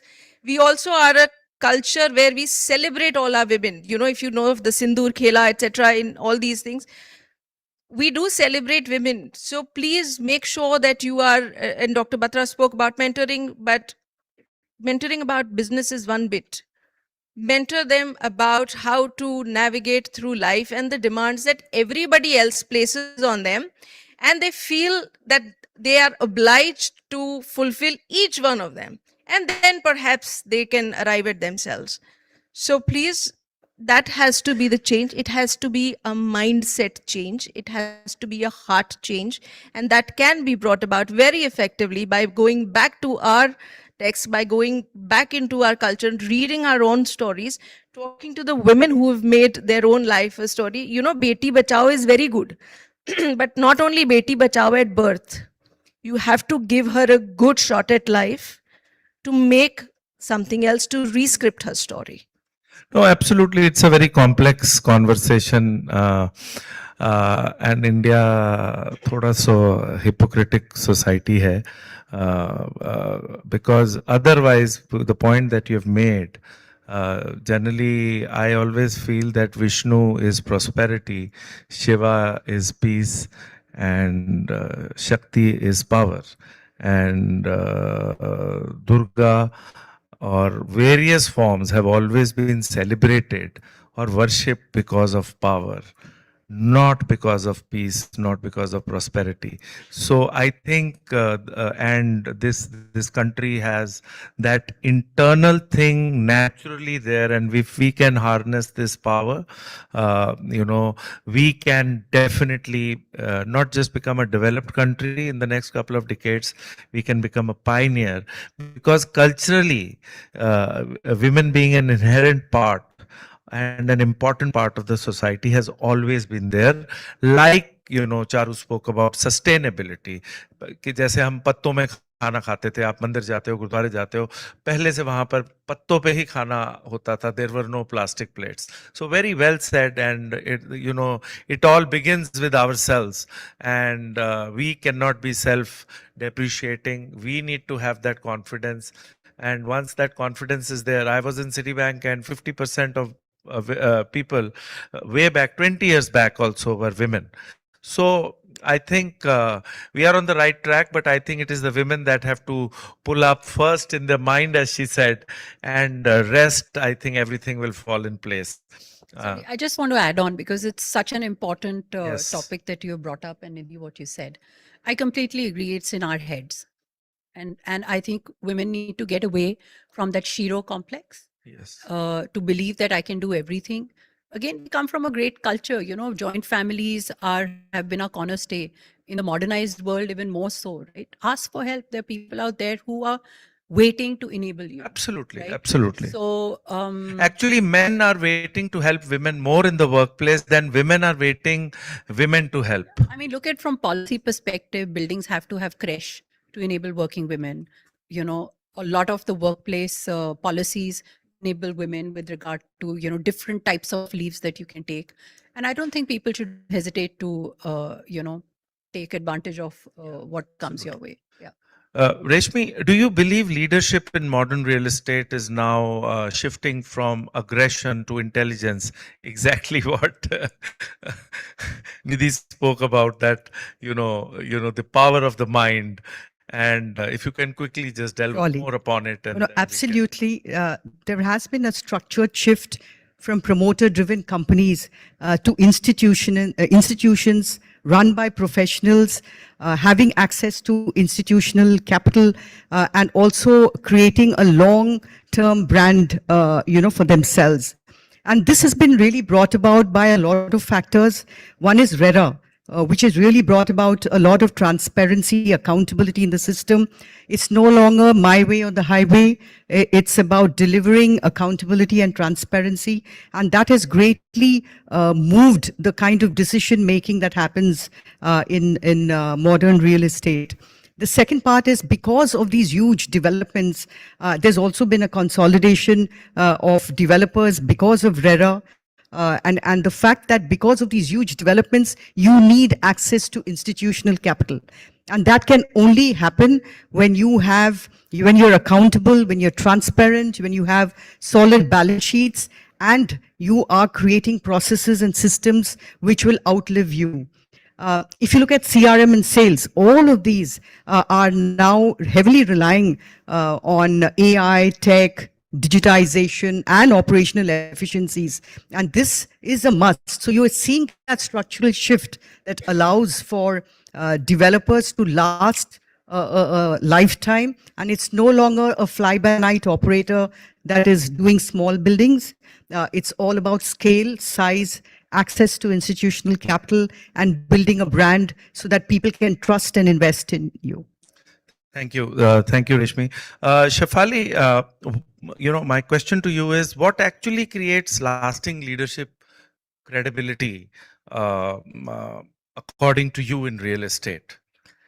So I think before I answer that question, I'll just touch on the woman part of it, right? So we are a country with about 49% population as women, which is, let's say, give or take 50% mark. 50. Imagine even now in 2026, we are having a woman conclave with a 50% of population as women.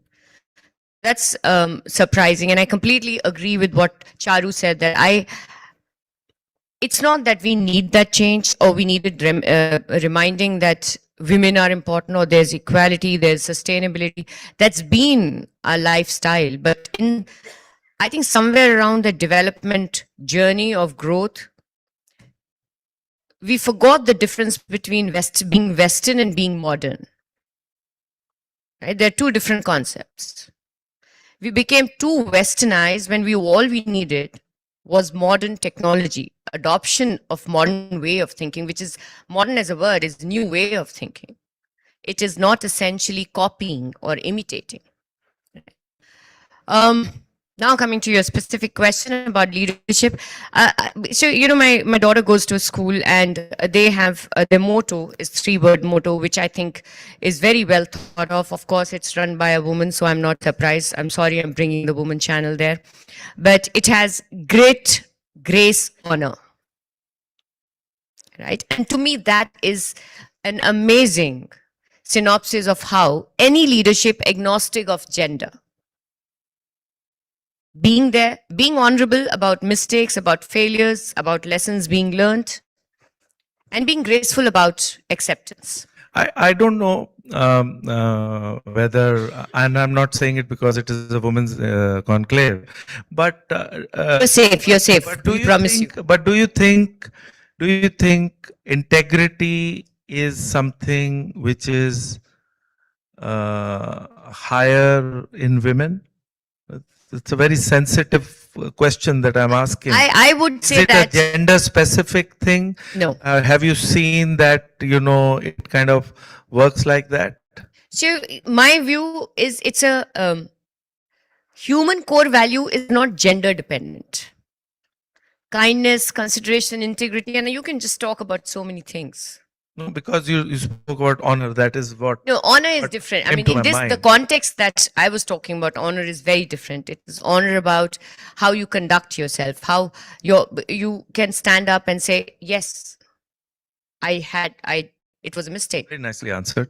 But greed has no gender. Greed has no gender. I remember I met a very senior government officer, and there was something written behind her back, which said, "When it comes to money, everybody's religion is the same. Hindu, Muslim, Sikh, Isai, Eid, Diwali, Gurpurab, सब different हो जाता है. But when it comes to money, Muslim, Hindu, Sikh, Christian, everybody becomes the same." Very profound. So, and as you said, greed also is my question to you, and we will quickly wrap it after this, is Dr. Sunita, if India is going to urbanize the way it is urbanizing, and we've been discussing it a lot, what is one mistake we absolutely cannot afford to repeat from the global urban development history, which Reshmi was also talking about? So I can rattle off numbers. I'll give few numbers. One is on the how much of India is yet to be built. It's about 86% of the India that we want to see in 2070 is yet to be built, right? Wow. Yeah, and that's a recent report of Niti Aayog on sectorial decarbonization. So there is a huge opportunity out here, and how do we build it is the critical thing. And if we don't get it right, it's going to be difficult. What are the chances of getting it right? The chances, my God, now that's stumping me. The chances that what challenges is greed. Okay, so the chance of getting it is if you overcome greed and you embrace, satisfaction. So then the chances are higher, because it's all about how much more I can acquire, right? And that one individual acquiring more, and doing sustainability is based on, what Pradhan Mantri is also saying, mission life. Abhi wo 4-5 उन्होंने 7 pointers दिए हैं, थोड़ा संयम. So I think overcoming greed, our chances improve. If we don't overcome our greed, our chances reduce, and that will lead to worsening health and deterioration of cities. So the number, look at it from the energy security perspective. Currently, residential and commercial building together account to 30-35% of the electricity consumption, equivalent to 500 to 600 terawatt hour annually. And as this demand is going to increase, and if we make bad buildings, this demand is going to skyrocket because of the cooling demand. So if the HVAC industry becomes very greedy and say, nahi, humko gande buildings chahiye, kyunki hamara industry ka ye opportunity hai, then we lose this opportunity of avoided emissions. So there are huge chances that we'll not get it right. And if we don't get it right, the people like us, we are the elite. But people who are not the elite, and there's a huge equity issue out here, will be impacted. They're already being impacted. Thank you. With the paucity of time, I would like to conclude this session. We discussed a lot of things about how the real estate is evolving, the role of women, integrated townships, sustainable real estate, how the intelligence and the mind power is going to be far more important than the physical power. A lot of other perspectives on urbanization. It was wonderful chatting with all of you, and I hope to stay in touch with you and take it forward. Thank you for your time and making it for this lovely panel discussion. Thank you. Thank you so much. And I believe special kudos to our esteemed moderator as well. Never easy to kind of lead the conversation with such a power-packed women panel. So kudos to all of them. A bigger round of applause, please, if I may request. Thank you. I'll request all of you to remain on stage, and I'll request Ms. Tripti Kedia to please kindly come up on stage, or she's already on stage, to kindly give the token of appreciation to all our esteemed speakers over here. And मैं आप सबको request करूँगा, please kindly आगे आ जाइए. We'll do one group photograph after all the giveaways are done. ठीक है? Yeah. Go ahead.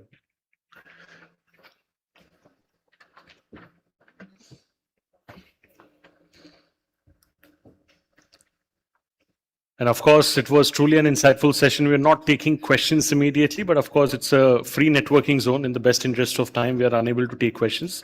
Please feel free to connect with our esteemed speakers offline.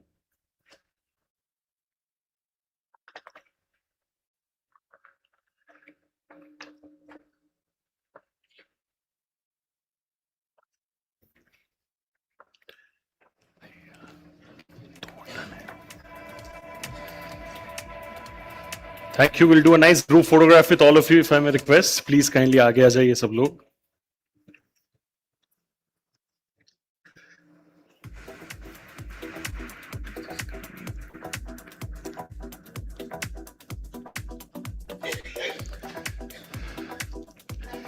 Thank you so much. Thank you so much to all of you. Pleasure having all of you like always. Thank you. Thank you so much.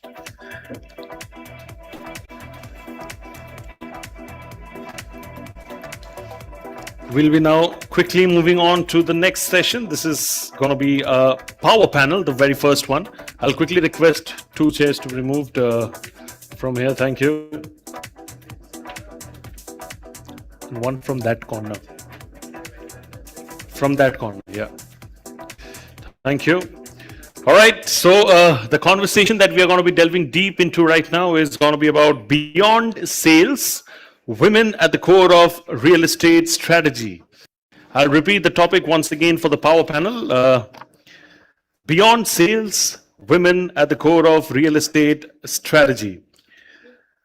To moderate this session, we have with us somebody very, very special. He's a distinguished leader in the Indian real estate sector with a robust commitment to sustainable development. He's dedicated to elevating the standards of real estate through innovative practices.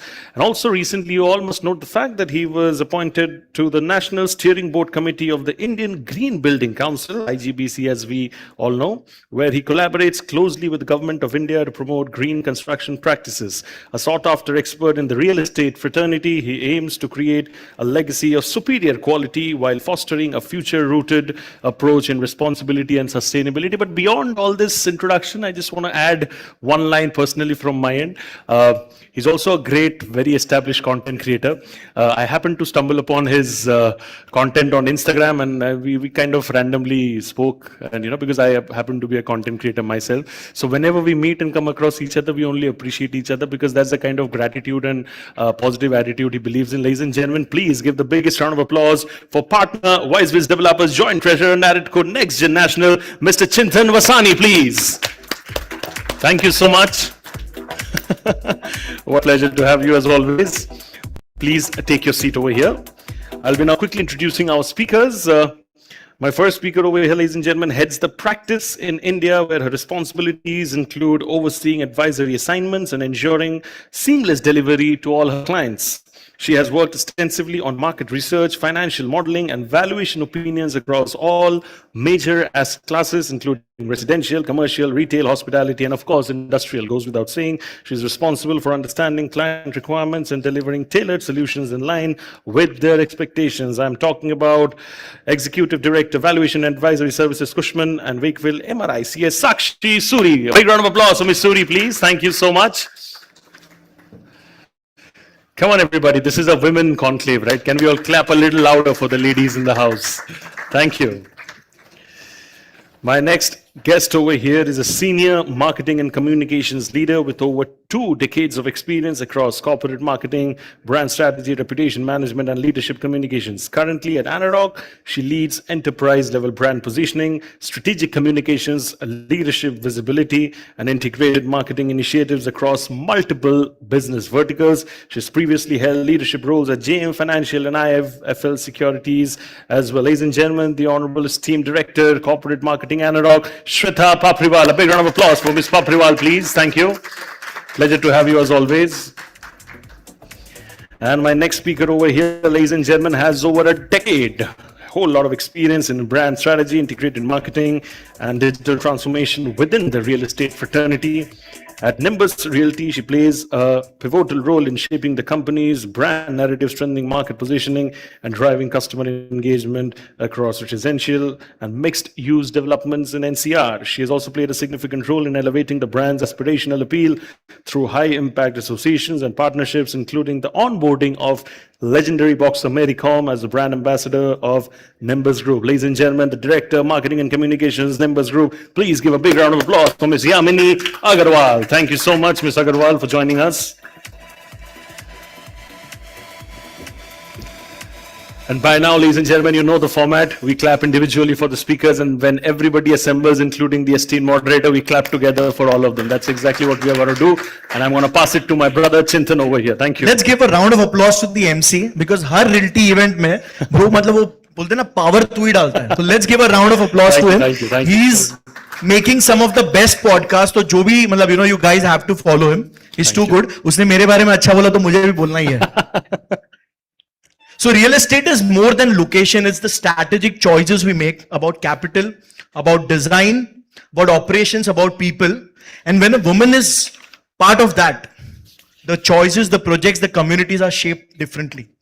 On a serious note, मतलब जो है वो मैं आपके साथ share कर रहा हूँ because before doing this, yesterday I did something very interesting. I got in touch with 30 real estate developers who are part of my Narrateco Next Gen. मैंने बोला मैं खुद का एक research करता हूँ.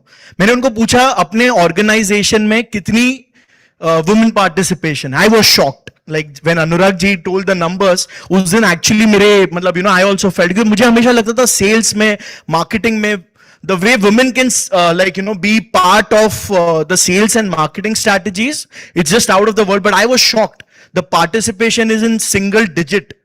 And that was something which has to change for real estate to grow. We contribute to around 9% of the GDP.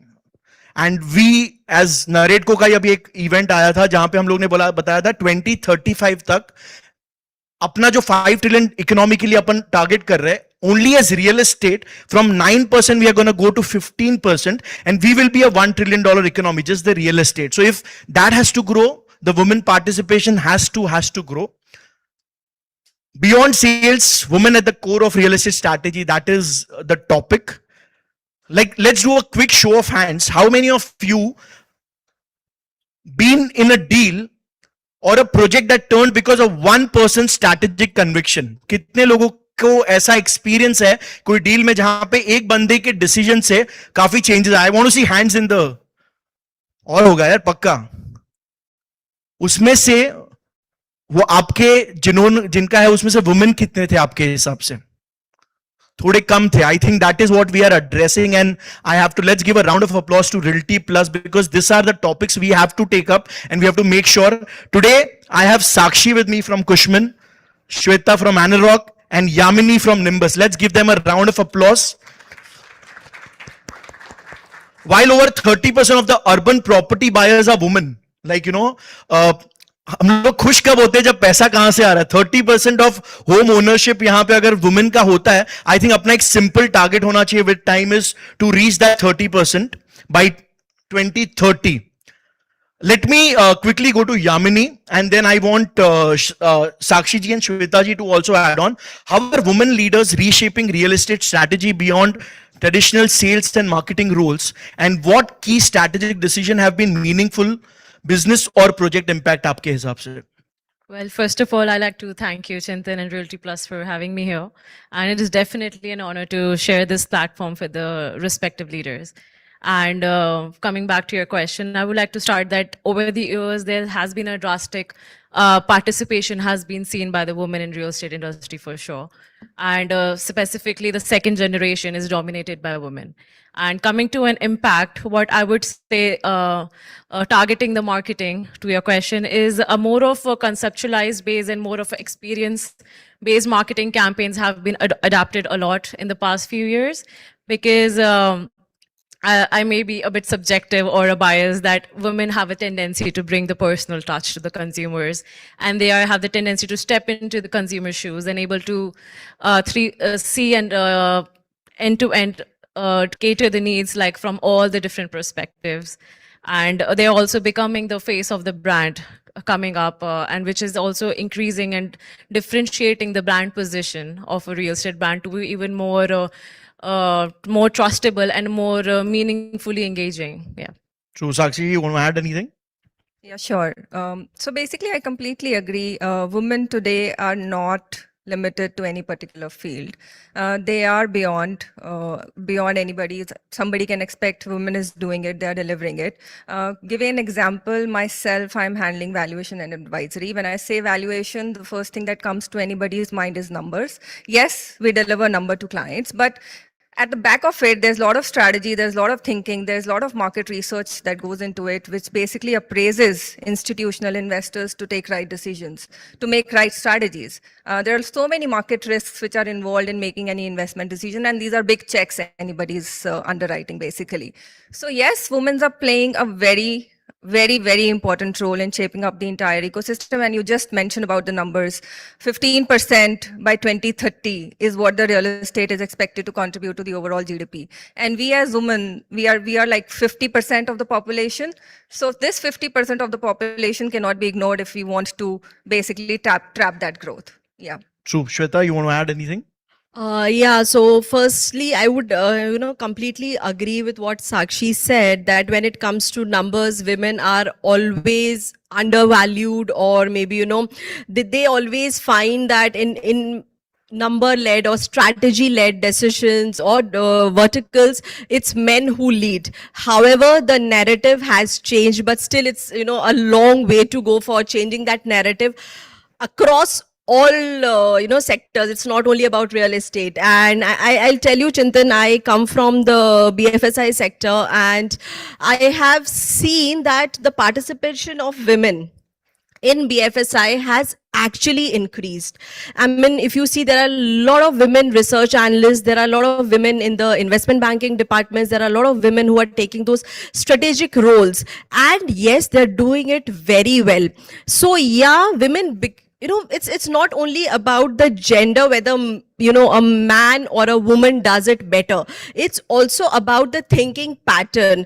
So women are kind of made in a way wherein they think 360 degree. They have this holistic approach to every problem, and the solutions also that they come up with has that holistic approach. I mean, they would not just think from one part. I believe for a woman, for a lady, the left brain and the right brain both work hand in hand. They are neither left brainers or right brainers. They work hand in hand. So that's the advantage.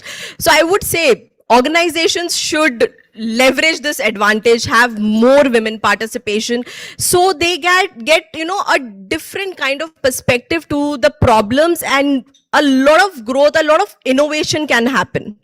True. मेरे को एक WhatsApp पे एक message आता है ना कि women brain they have like 1000 things और men brain nothing, like at time when we are chilling, we are actually chilling. Yes, exactly. So I mean, I think all of you would have seen Devil Wears Prada 2 also, and I'm a big fan of that. And Meryl Streep's one of the interviews I was seeing, wherein she just mentioned that a man works from sun to sun, a woman's work is never done. So I urge the organizations to take this benefit, because we are kind of we are equipped to do that. I mean, I am completely against all that women empowerment thing, because women are already empowered. It's all about whether you are taking advantage of it or not.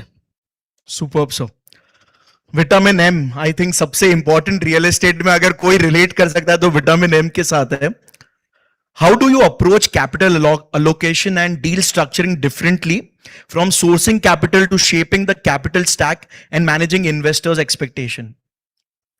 Yeah, so this is a very interesting question, basically, that how do you decide your capital to be invested, right? And then when you're sitting at the deal table, what exactly you think when you're doing in that deal making process. So when you talk about capital deployment, as per me, it's always a long-term strategy. When you're investing money, it can never be short-term, especially real estate as an asset class, which is not very liquid. And a lot of us basically mistake it with a stock market, and therefore would want to trade in that manner. But yes, when you're talking about investments, it is about how flexible that investment is, what are the liquidation opportunities that you will have, and it should always have a long-term perspective in mind. This is how a real estate investment should be done. But yes, when you're on the deal-making side, you will always see that I should minimize my downside risk. I mean, every investment will have a risk, right? So therefore, when you're on that side, you will always see that I'm aligned with my stakeholders, and my strategy is right to basically minimize my future risk. So this would be what I would say, bit difference between the two. Interesting. Shweta, I want to come to you. How are women influencing product design and placemaking to build more inclusive, resilient developments that connect better with the evolving consumer needs? So here I'll tell you the challenges that we as women face in terms of, say, connectivity or flexibility or safety for that matter.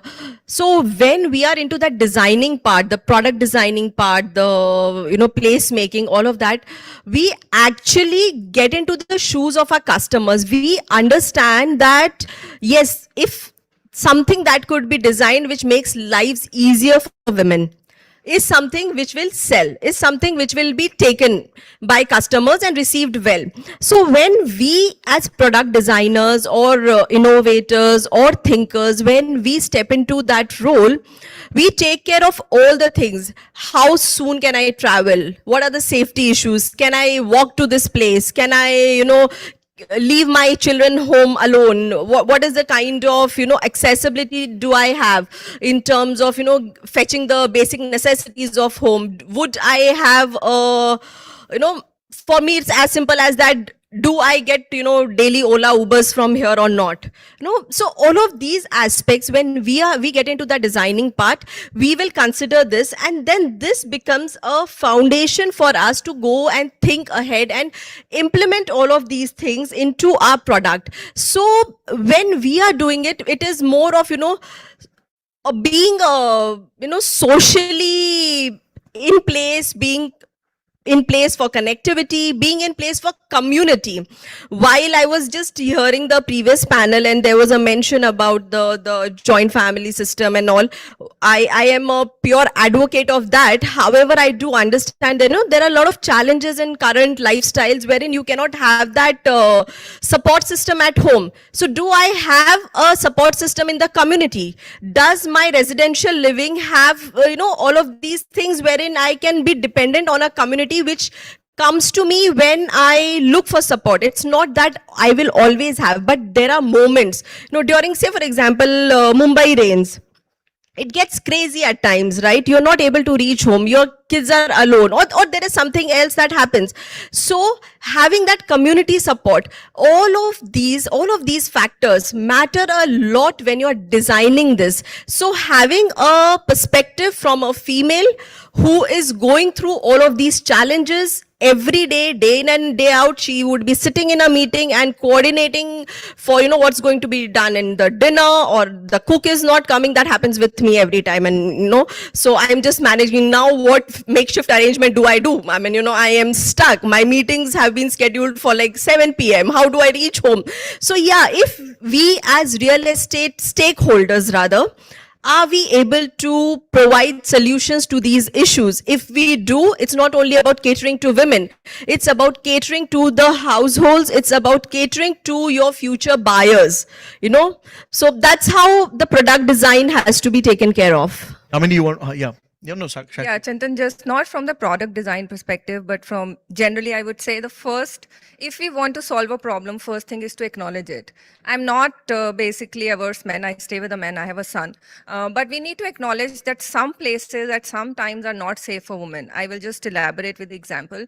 There are a lot of, I have female colleagues, there are team members who are working with me. There are certain sites, because we are into valuation, we have to visit sites often. There are certain sites which are not safe for women. So as a leader, what I can do is I can acknowledge that fact, and if I can stop a girl going from to a site visit to that location. Otherwise, girls are very independent. I mean, they can do whatever they want to, they can go, and we have that support system, that environment to basically take them forward. But yes, acknowledging certain things and taking those decisions at the right time is something we should all build in our day-to-day lives. Very, very well said. Yeah. I mean, you want to add something? I would like to add another aspect to it, and definitely the women's security and has been very well been discussed by Shweta and Sakshi. When it comes to a role of a woman in product designing, as connecting to the previous point, what Shweta ma'am and I mentioned, that again, women has a tendency to think around a 360-degree ways and able to design like come up with. So for me, when they're designing a home, I feel like they add a meaning to it and they add a life to that space, and to think for all the generations going to live under that roof. And I personally, by my experience, I would like to say with our recent launch project, so I visited the site and I had a sense of feeling what kind of meaning and I want to give to this space, and what kind of community I want to create here. So we considered all the generations, from the senior citizens even to the pets. Basically, the pets have become the more important aspect. So why not we tend to just forget to create a space for them as well. So as like we all sat together, a great convincing power was there with the architecture team. This has to be incorporated. Coming to the younger generation, also adapting the paddle and the pickle as a sport. So getting that all incorporated in a one society and in one community was a consideration I feel like a woman does, to think about everyone, not just the measuring the space into a numbers, what the carpet area or the saleable area is. So just this is an example. Yeah. Very, very well said. Next question is on prop tech. क्योंकि बहुत real estate developers, if they are here, they will they will be also facing the same problem, which I feel everyone does. We want to invest into tech, we want to use the best tech, but uska implementation office में कराना, it is almost next to impossible. कुछ ऐसे आपके personal experiences and something which you actually used, और उसको बहुत अच्छी तरह आपने कैसे you took the entire journey ahead. We'll start with you. Any particular prop tech or any particular processes which you might have used has worked wonder for Kushman or for your clients, और उसको actually implement कैसे करा, अगर if you can help. Yeah, so we are very much into technology. Our company adopted ERP long time back, and we are using it, and obviously it makes our lives easier. But very recently, basically we devised a tool. We have in-house, basically I would say people who are very enthused on technology. We have a tool where we can analyze data. So we do a volume driven work, right? So we have, if I can just narrate it in form of example, we visited around maybe 1100 sites. And all those data points are now there with us in a tool, which can be analyzed and basically passed on to our customers for their benefit. For example, they're doing a particular activity A at a certain pricing and in a certain timeline. This tool and this data, basically this analysis power of this tool basically will help us to tell them that this efficiencies can be built into your system. Yeah, so this is basically implementing technology real time into our analysis and then using that for benefit of our clients. Yeah. So this is built by Kushman, it's sales in-house team. Okay. Yeah, by an employee who did it, and we are using it. It is being appreciated by a lot of our clients, and yes, we are getting very, very good reviews on it, because it's all about, we are saving real time money for them. So yeah. So lunch में अपन ये discuss कर रहे हैं, मेरे को इसके बारे में बहुत जानना है. Yeah. Yes, Mr. Anarok, Miss Anarok. So Anarok, we were speaking about this. Anarok is a tech first, AI first kind of an organization, and everything that we do, I mean, we kind of identify problems and then come out with solutions which could, lower the TAT, lower the, the mundane tasks that is involved in any kind of process, and increase our efficiency and increase the experience for our clients. So while I'll just briefly talk about our product, which is Anarok.ai, wherein we have kind of, used AI to the best, wherein from the time a lead is sent to us till the entire lead cycle, I mean, the site visit is booked, the calling is done, and, the client goes to the site, all of this is taken care of. While there are a lot of tools. Anarok is into prop tech, into a lot of technology solutions for developers, for our clients and all. But when it comes to technology, Chintan, you just mentioned that, how can you make that process and, how can you ensure that it is implemented? Please have a woman leader there. So once you have a woman leader there, then I'm sure the scene will change. जैसे आप मुझको डांट के बोल रहे हो वैसे वो करवाएगी मतलब Yes. So it is not about, डांट के करवाएगी. It is about, women take things a little more seriously versus men. Right? So for us, when it is about work or when it is about getting things done, we ensure it is done. So have a woman leader there, and please, we as a a cohort here, or when we move out also, numbers and tech again. So I'll add to that list. Again, when it comes about technology, people say females don't understand. I have a son who is an adult, and still he would tell me, you don't know to use your mobile. I'm like, damn, I'm leading the marketing function here. I'm the group marketing head. आप करते होगे ऐसा, but आपको Instagram चलाना नहीं आता. So one day out of frustration, I told him that हाँ मुझे आता नहीं है, but मुझे उन लोगों को लेना आता है, उन बच्चों को लेना आता है जिनको Instagram चलाना आता है. And that is what I've done in my team, right? Okay, I would not be that up and on technology, but I know how to get it done. I know what kind of results I get. So I got some freshers, some marketing students, just fresh out of the colleges, who are there in my team and who take care of the part which I don't know. But still the strategy, the thinking stays with me. So very interesting point. You can add like a few young people or few people who are tech friendly. Exactly. And they can help the team to grow. Very, very well said.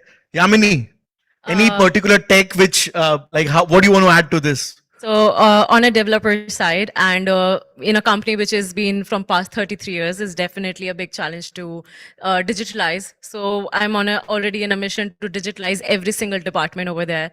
Implementing, again, the CRM, the sales has already been there, but how to upgrade it, and then the challenge comes is to train people who are already in the organization from past 20 years. So that is the one challenge which comes, but again, as she said, that we don't stop. We keep fighting for the challenge, and it's like we'll figure it out. So yeah, for example, again, the SAP implementation is going to be there. A lot of AI. I personally are very supportive for the AI. We just need to know how to use it in a right way, and then just for the sales and the customer consumer, the interactions also, the AI communication aspects, just reducing the more of a human interaction and increasing more of a technology based interactions with the customer, so it gets very smoothly and very well tracked. Yeah. Super. The next question, I want all three of you to contribute. What are the biggest structural or unconscious barriers you have faced in strategic roles, and what practical tactics are which helped you succeed? We'll start with you. आज सब बोल दो, मतलब reality बता दो. अगर reality बोलूं तो I have been lucky, to be very honest, to have very, very supportive bosses throughout my year, and therefore this is the reason why I'm sitting here at this position, leading valuation and advisory for Cushman, which is a big thing. I'm really proud of it, but that is all because of the support that I've been getting from my bosses, at my home, from my family, from my husband. But yes, unconsciously, if you talk about a general narrative which is there outside, yes, it is perceived that women cannot do a lot of things when it comes to numbers, or when it comes to strategy, when it comes to run a particular deal. Yes, women cannot do it. But now if you see a lot of us out there in the market, day in, day out, proving ourselves that yes, we are there, and we are there. You just cannot ignore us. So yes, I'm fortunate, but there is a perception, and I'm sure all of us together are just breaking it by proving every day that we can do it. Super. Shweta. So yeah, when it comes to barriers, all of us would have faced, these barriers at some point in time in our careers. So the first is, we as women have always had to and still continue to, consistently prove our voice, prove our thoughts that, we exist and this is what I am saying. The second, when I started my journey, there were times wherein you are not, you're kind of stopped in between the meetings. You're not allowed to speak more. You're not allowed to counter somebody. The third could be the gender-based bias that has always been there. So in one of my organizations, when it was about, a role, a specific requirement was there about travel. So without even consulting me, I was just said ki Shweta travel nahi kar payegi. I mean, did you even ask Shweta whether I will be able to do it or not, or whether I prefer? I could not prefer it, right? Because that's my preference. But just stating that I will not be able to take up this challenge, which is travel, was something. So we face these things, but I have always been advocating the fact that we have always been considered as executors and not strategic people. Women, I mean, execution tasks, yes, we can do it. Strategic tasks, let it be with the men. So I think all this has been there, but now, in 20 years of my career, what I see now is we are getting that space. We are getting that space to speak. We are getting that opportunity to present our views. We are there in the meetings. We speak. So I would just say to all the women out there, the ones who are starting their career, please speak. You may be wrong also, but just have the confidence to speak. Just I tell my team, please speak. Don't take my words because I am the boss. Don't do it. If I'm wrong, please be open to contest. Please have your opinions, right? So that is what is required, and I will completely agree that nowadays the kind of mentors we can become, we women can become, is a boon to the society. Like earlier there was a difference, I have also seen wherein women are not supporting women. So it's time, it's a wake up call that beyond genders, we support each other. Women to women, man to women, man to man, whatever. It is all about growth. It is all about, influencing each other's development. It is all about we have all moved away from that, human interaction part to all the AIs and everything. I believe the next revolution should be again that human to human connection, which is genderless. Superb. अगर यहाँ पे DJ होता ना, मैं उसको बोलता था Rihanna वाला गाना ना, Who Runs the World, वो गाना अगर बजता तो it was like perfect. Yamini, you also represent the next gen. What is your take on this? I would say I'm to be honest very privileged that my boss and my mentor is my father, so he's been very nice to me. But I feel like I have faced challenge as a next generation, but not as a woman in my organization, which I will put it out there. But yes, in my career for sure, definitely. When I started my career, I was 22, young girl, and a girl and a young also, and I was in a different industry where I had to deal with the government officials.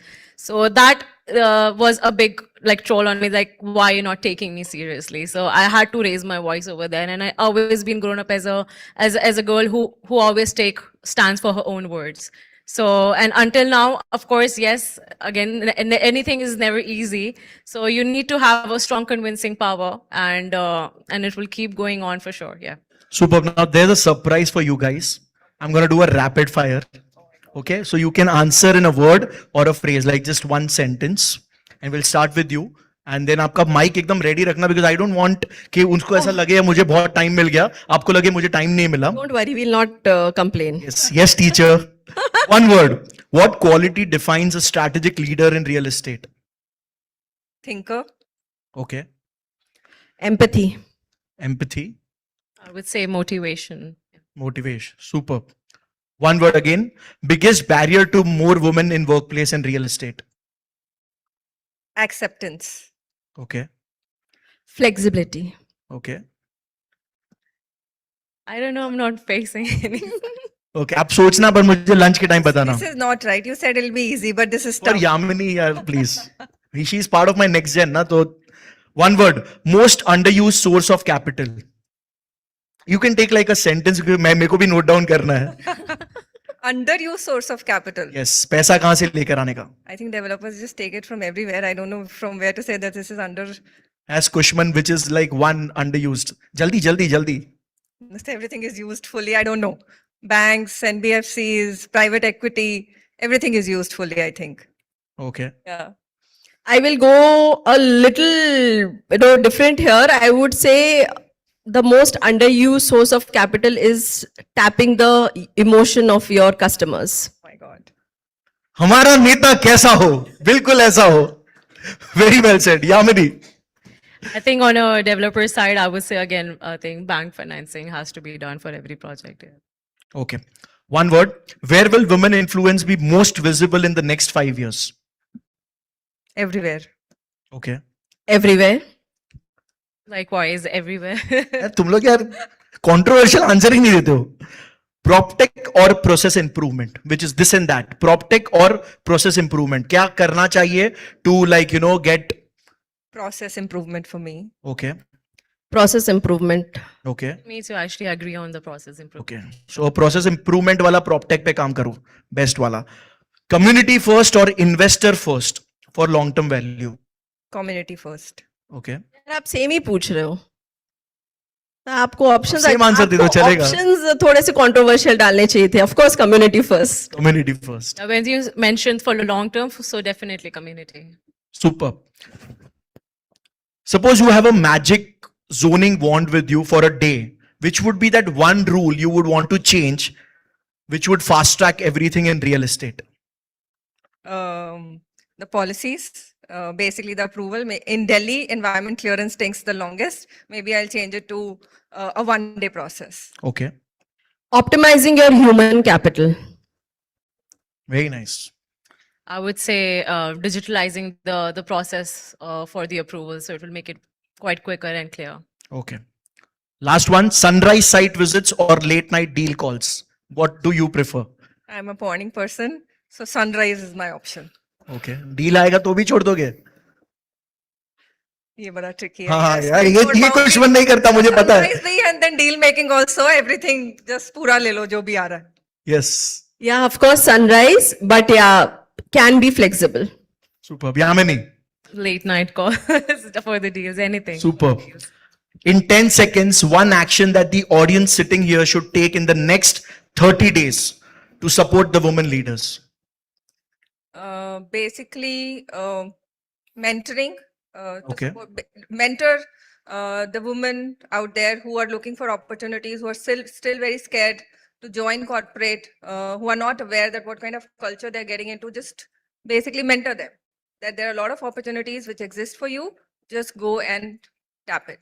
Right. So be a mentor and Yes. जो आपको शायद नहीं मिला था उसको address करके आप help करो. Very well. Yes, ma'am. It will be implementing inclusion and not just talking about it for the headlines. Okay. Very well said. Yes, Amini. I would say that everyone has their own opinions to how to put the women out there. As if just don't keep it in your brain. Be vocal and speak it out loud and work for it. Superb. So this is my amazing panel. I hope we did justice with what Realty Plus asked us to do. अगर आपको अच्छा लगा हो तो please जोरदार तालियों से let's thank each one of you because आप लोग ने you contributed really well. And any parting words for Realty Plus and people here? Thank you so much for organizing this event. This creates a lot of awareness, and there are different voices that we are hearing, different perspectives, so that matters a lot. And thank you so much for being such a nice moderator. Thank you so much. Thank you so much. Yeah, so for me, I just love the format because otherwise men in our lives don't listen to us without cribbing. So having a male moderator for all the sessions is just kudos to Sapna, Tripti and Realty Plus team. Thank you. I didn't have an option और बीच में मेरे को याद है मेरे principal का आवाज भी वैसा ही था तो मैं पहले तो डरा हुआ because I'm going back to those days, but you are an amazing, yes, Yamini ji. Again, I would like to appreciate you also and say that men are no less. So we are not putting men less than women. Everyone is equal. And this platform will definitely, create an impact in a longer run. So we should do it more often. Definitely. Super Bob. जैसे मैंने start में बताया था, जैसे real estate transactions में 30% involvement women का होता है, तो I think at least conservatively 2030 तक 30% women participation कैसे हो, वैसे Realty Plus and everyone in the room we should try for it. Thank you so much. My amazing panel, again round of applause for them. Thank you. Thank you so much, and I believe ये round of applause को दो हिस्सों में बांटते हैं. एक होगा just for the ladies. Can we please clap it up for them? And another one will be for A, his moderation skills, and second, his humor that he brought to the table. इसी बात पे भी एक और बार बजाइए, please. Thank you. I request Sapna Srivastav, editor, to please kindly come up on stage and give the token of appreciation to all our speakers over here. Thank you so much. Clap it up for Sapna Srivastav as well, please. Absolute force to reckon with when it comes to Realty Plus for the longest time. She has a real talk session later in the day as well, which is going to be quite interesting. So, and we'll just do one photograph together after all of them are done. We'll start with the ladies.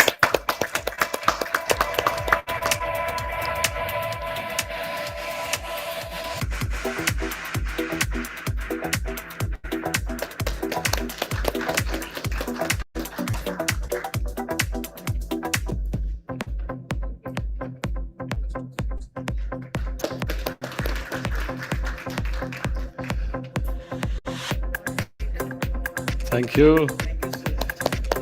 Let's do a bit of a nice group photograph. आप middle में आ जाओ. I think that would be ideal. नहीं, चिंतन जी, आप middle में आ जाओ. हाँ, that would be nice, yeah. हाँ? Yes.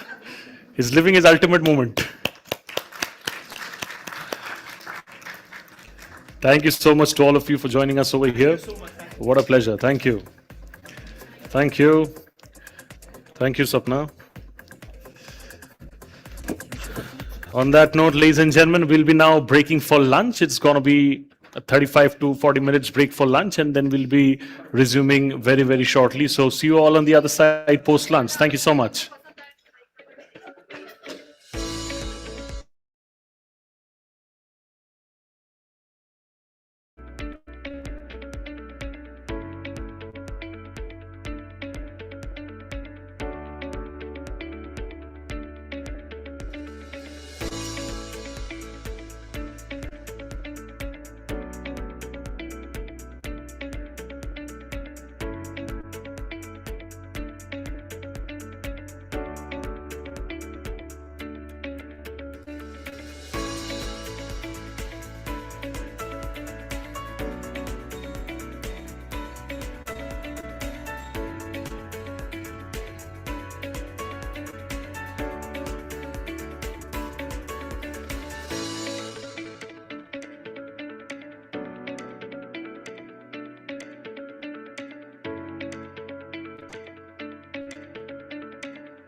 from Australia. They have set up shop here.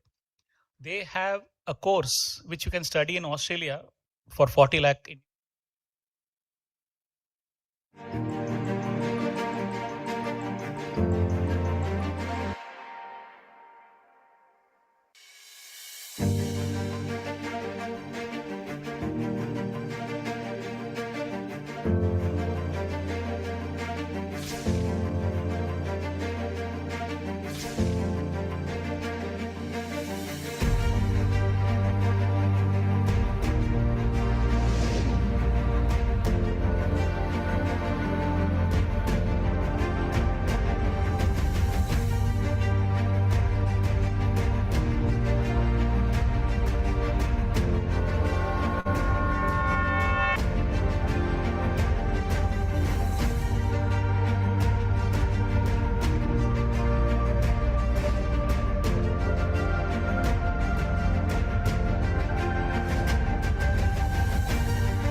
चालू करो.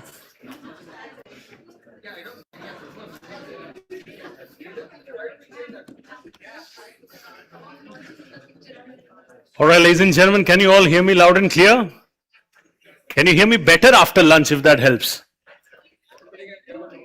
युक्ति जो है ना वो बीच वाली चेयर में बैठेगी तो make sure that she gets that. Okay, as you say. All right, so can you all hear me loud and clear? Thank you so much. Perfect. Just a bit of quick announcement before we get going. The ones who have joined us recently, around lunchtime maybe, a few of you might have missed getting yourselves registered. So in case you have missed yourself,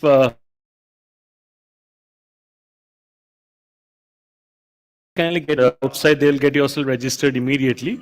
So in case you have missed out registering yourself, please do get yourselves registered. And of course, all the well-known familiar faces who have been there with us since morning, thank you so much and welcome once again to the second half. This is going to be really, really fascinating and I would say insightful indeed. We're now going to be moving to the second panel discussion post-lunch. The topic for the panel discussion is about from capital to construction, women driving every layer of real estate. Not just real estate, every layer of the world is being driven by women, I think quite appropriately and rightfully so. But if I put it in the context of real estate, that is how we say from capital to construction, women driving every layer of real estate. What I'm going to do is I'm going to be first saying a few lines about our esteemed moderator, and then I'm going to be talking about our speakers, and then I'll request them to join me on stage. To moderate this session, we have a seasoned veteran in real estate finance and development at Address Maker. He's driving expansion and scaling the company's real estate ventures. Former managing director of Piramal Capital and Housing Finance, he has an illustrious career spanning across 3 decades in the field of real estate, corporate finance, and treasury management. Ladies and gentlemen, I'm talking about Khushru Jijina, Chairman at Address Maker. A big round of applause for Mr. Jijina, please. Thank you so much. Is he around? Oh, sir, yeah. Thank you so much. Can we all clap it up a little loudly for him, please? Thank you, sir. Aaiye, swagat hai aapka. Welcome. I'm now going to be introducing our speakers. Ladies and gentlemen, my first speaker over here, a seasoned business professional. She leads the fund management business at the Rustomjee Group with over 17 years of experience in the real estate finance and development fund management industry. She oversees the overall acquisition and implementation of projects for the investee committee companies at Mount K Capital. Along this, she is also a managing committee member at Credai MCHI and finance convener at Credai. A big round of applause for founder and managing partner, Mount K Capital, Benita Dalalji. Thank you so much. Once again, pleasure to have you over here. We'll request you to take your seat over there. Yeah. Just a request, I believe we need to keep the seat in the middle for Yukti ji, so that's how we'll do it. So Yukti ji, you can take your seat in the middle when I'll introduce you. Thank you. But let me introduce you. Okay, aajao. As the director of Gulshan Group, she has been redefining luxury living by seamlessly integrating sustainability, wellness, and creating modern-day through driving communities. Ladies and gentlemen, the director of Gulshan Group, properly, zor se bajaiye taali for Yukti Nagpal. Thank you. My next speaker over here leads the marketing, communication, and brand strategy for one of India's most integrated destinations across culture, luxury retail, hospitality, conventions, and of course, live experiences. With over 26 years of experience across real estate, luxury brands, and enterprise technology, she has held leadership roles at organizations including Brookfield Properties, Brookfield India REIT, Oberoi Realty, and Mahindra. Ladies and gentlemen, a big thunderous round of applause for Chief Marketing Officer, Geo World Center, Reliance Industries Limited, Rima M. Kundnani ji, please. Thank you so much. Thank you. My next speaker over here with over 25 years of experience across aviation, development, and commercial real estate. She's giving a strategic boost to the company's pan-India leasing capabilities and driving growth as Prestige prepares to cross the 40 million square feet of iconic office developments. Ladies and gentlemen, the VP Business Development and Leasing Office 2.0 India Prestige Group. Please clap it up for Insia Bagasrawale Gupte. Thank you so much, Ms. Gupte. Insia Gupte. Okay, thank you. That helps. And on that note, I'm going to be now moving to my next speaker, ladies and gentlemen. My next speaker leads the outreach initiatives at Embassy Group, driven by a strong belief that strengthening education and health infrastructure is the key to nation building. Embassy's programs focus on holistic child development through education, healthcare, skill development, career guidance, and pathways to employment. Ladies and gentlemen, please clap it up for the head Community Outreach Embassy Group, Shaina Ganapati ji, please. Thank you so much, Ms. Ganapati, for joining us over here. Stage is set. Panel is ready. Like we always do, a consolidated round of applause for all the panel members. And on that note, sir, request you to please take it forward. Shukriya. Good afternoon. Post lunch. But in that way, I think the Realty Plus guys have been smart to have this panel post lunch. I don't think anybody is going to need tea and coffee for this panel at all. One round of applause for this audience, please.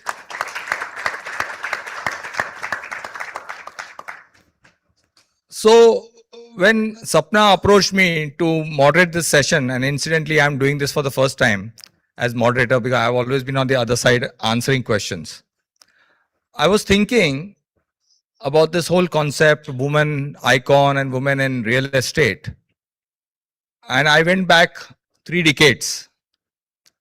And when I joined real estate myself or entered real estate, I had the same question at that time.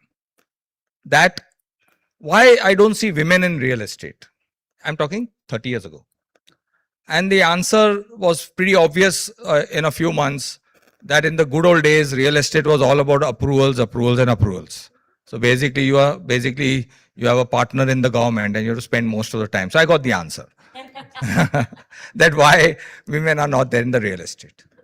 But then this whole journey of real estate, in my eyes, I've seen, my experience, how it is corporatized, and it's just getting more and more corporatized and moving towards, as I've been saying in my speeches, towards an FMCG sector. It's becoming very close to FMCG. And definitely that's why I'm today having the privilege of sitting with the women icons, some of them here on stage. Can you all give them a big round of applause, please? And I think going forward in the future, at least I believe, we won't have this panel again. The reason being that it will be neutral, right? Why are we saying women in real estate? It will be neutral. Whether it is a man or a woman, they will all be on the panel talking about a subject. And that's the reason why today's panel discussion, I divided into 3 parts. Kal, Aaj or Kal.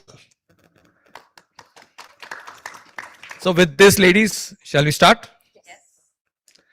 So in the Kal, I'm sure everybody is expecting this question. And I want to keep it to the Kal only, because I don't want the whole session to be why women, why women, why women. As I said, it is all in the Kal. From today onwards, I don't think there is really a distinction. So in the Kal, which is the past, the question which all of you are expecting is what I'm going to ask all of you. And I'll start with Yukti. And then we can go around in a line. That, as I said, real estate has been, everybody acknowledged, a male dominated sector. So what inspired you guys to enter this sector is my first question. And second, I'm pretty sure that when you all enter the sector, even Yukti, you are the daughter of a promoter. But still, at the end of the day, when you're working, there will be some people talking behind or something. You would have got some sense that why she's around. So if you can share some of your initial days, and if it's examples that did you all feel uncomfortable or people felt, that why are you here? Sure, I'm going to take your second question first because let's get over the cull first. Yes, definitely, it has been a male-dominated industry, and largely it still remains at many fronts.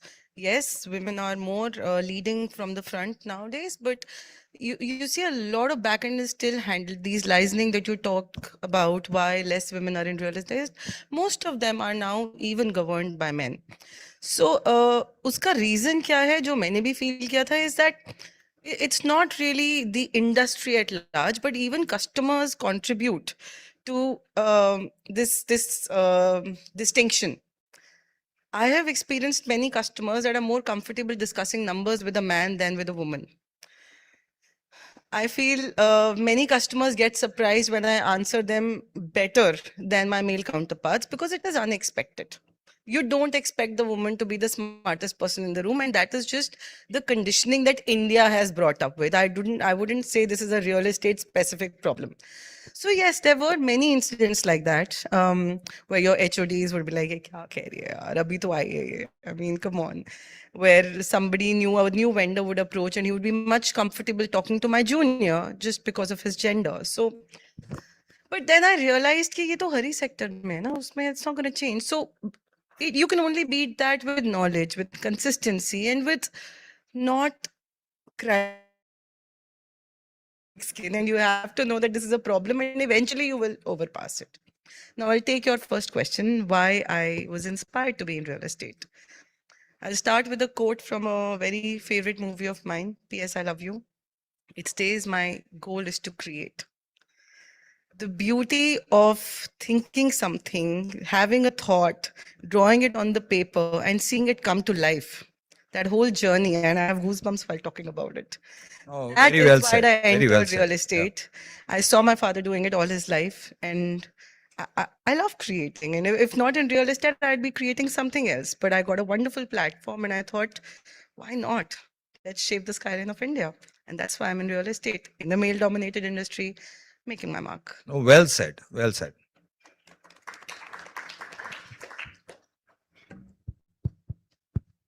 Same question. Okay. Yes. Okay. I think I don't need to repeat everything she said. She's touched certain. But you can very, give some very important- examples. Yeah.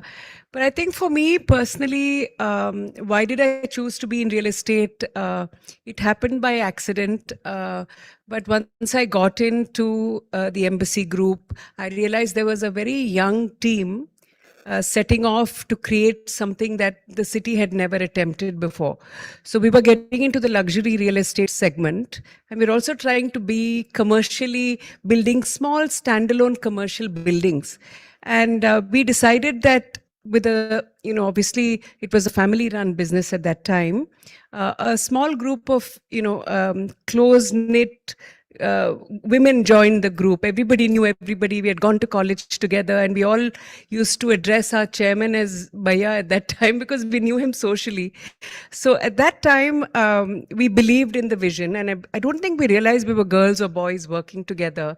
It was just a lot of good work happening, benchmarks being set in Bangalore, and just representing a leader who had a vision at that time. And we were trying to create something, and like you rightly said, we were in a phase where we were trying to benchmark stuff in the city, and the thrill of doing that, and to be known as that one builder who could really set the standard for the city was a thrill for me. I don't remember being sidelined because I'm a girl, but I do remember a lot of people from all over the world who came to buy these fancy duple, marble flooring. Everything was new at that time in Bangalore. So all these great businessmen from around the world wanting to deal with the girls in the office because we really had their backs. We would design their homes, get them tenants, keep a great relationship with them. And it's a highly relationship-based business. And I think the girls in the team did a great job of making that relationship work. And that brought us more business as well. So I don't see any oppression or anything dramatic, at least in my experience. What I liked about your answer is that you repeatedly spoke about your leader, who is Jeetu Virwani, who happens to be my junior in school, 2 years. So I liked it. Thanks so much. Very interesting question, Khushru. But before that, I want to take a moment to thank Realty Plus for having this summit. So thank you, Anurag, Sapna, Tripti, and the entire team, and for having an esteemed panel like this that Khushru talked about. My story is very different from everyone else sitting on this panel, barring maybe Vinita.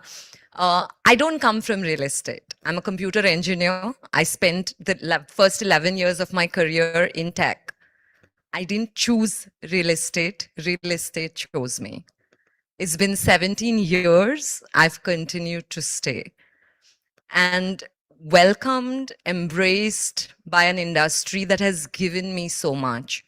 If I take a step back on what inspired me to stay, because I talked about the fact that I didn't choose the industry, what inspired me to stay is fairly simple, right? In India, we say roti, kapda, makan. If you think about it, an average Indian writes the largest check of his life to buy a home. That continues to be true kal, continues to be true aaj as well. And I'm sure it will continue to be true with the way the real estate land prices are going kal as well. So the power of just being able to create value to that decision in a consumer's life for which he or she is having his entire life made me stay. The warmth of the industry, the fact that I was the only woman in rooms, but that has changed today, has made me stay. Spaces impact people's lives in bigger ways than we imagine, whether it is places we live in, we work in, we shop in, we dine in, or we have fun in. Spaces impact us in bigger ways, and just the opportunity of being able to play a small role in shaping the way people think about spaces was what made me stay in this industry. Thank you. Oh. So Reema, one thing is very clear. You know, in the good old days, real estate developers used to saying that tech is different and real estate is different. Now, without tech, you can't do real estate. So your life is sorted. I hope so. Insia. Thank you so much. First of all, I'll congratulate everyone for a setup like this. I was here last year as well, and it's amazing. Thank you, Sapna, Anurag, everyone, to having this panel. With regards to the question, I endorse all three of them. Yes, my story has been slightly different. I'll start with Kal. Again, landed up into real estate absolutely by accident. I don't know whether real estate chose me or not, but I definitely chose real estate. Yes, it was a complete land-in wherein I didn't know what I was doing in life, but I came from aviation and it was a complete different story. Having said that, it was very different when I joined back 16 years ago. I think I was the only one on the floor who was a lady. And I don't know acceptance, but it seemed different because it definitely seemed different. And specifically, if I would dress up like this and go, they would think I've come for a ramp walk, and I would be like, okay, I do have a mind till I open my speech if I had to. But eventually, it changed a lot. In the last at least 10 years, I have seen it change substantially. A lot of inclusiveness, a lot of acceptance, a lot of intelligence. And moreover, this intelligence was supported by emotional quotient, which I think we add to the table. And I think that's a very, very primary factor. I'm not saying men and women are equal or not, they are definitely, but we do have certain strengths and we do complement each other. Okay, thank you. Last but not the least, Binita. So I think you are Give some good examples now of how people ill-treated you. I'm not getting that spark from anybody. All are being very nice. Yeah. For the audience, it's post lunch. No, I think firstly, the fact that they're the power packed women of Realty Plus who are organizing this event. For Absolutely so many right. I think years. big round of applause to them. For so many years Yeah. in succession and making it a landmark session year on year is the biggest difference that the sector has seen. And for me, I think my life has been something where I've wanted to do something different than ordinary. And I probably, all throughout when I grew up, my parents, my family, no one distinguished me for my gender. I don't think I ever had a situation where someone told me that you're a girl, your job is to get married, have kids, and take care of the house. Conceptually, that never was something that was given to me. I think I'm lucky that I had that freedom, that I had a mind of my own. At some point in time, I think I was. You want to hear a gossip story? I'll tell you a gossip story. All of us. Don't look at me only. So I was like, I'll tell you, I actually wanted to get into education. And I just told you this story after you knowing my Kal Aaj Now we Aur can Kal swap. for so many years. So they were going to get me into school. And I was like 3 years old. I went to Bombay Scottish. Bombay Scottish that time was the Ambani. And Absolutely. it had a headmaster, which was called Father David, who probably was known to put all the star kids on their knees if they were late. At my interview, I told him I don't like him. I'm not going to answer his questions. And I just don't want to be here. And I told him that please give me chocolate, which is in your drawer, and then I will think about it. And I still didn't answer his questions, but he gave me my admission. Are you telling me that next question you won't answer unless I give you a chocolate? Good idea. But I think what it spoke about is that in my entire life, I've been someone who had a mind of my own. And for me, real estate was very different when I joined. I still remember I was like 8 or 9 years when Rustomji started. So I've seen real estate ground up. And I saw it from the perspective that it was the hardest in terms of cycles. Like when 1996, when Rustomji really started, it was the down cycle of the first depression. And I have been able to see the cycle and construction process of real estate, and I just fell in love with it. If you ask me today, the fact that this industry is a surviving industry from the Stone Age to the modern age to the cult to the arch to the future, now with someone wanting to build homes in Mars, if you look back and see all our memories, it is in homes. Your childhood is in your granny's home, your grandpa's home, in a place where you feel safe. Even birds build homes. Oh. You have like caves, you have tree houses, you have Stone Age. Everything was about a home and the sense of protection around it. This is the only industry which is passing a legacy of protection.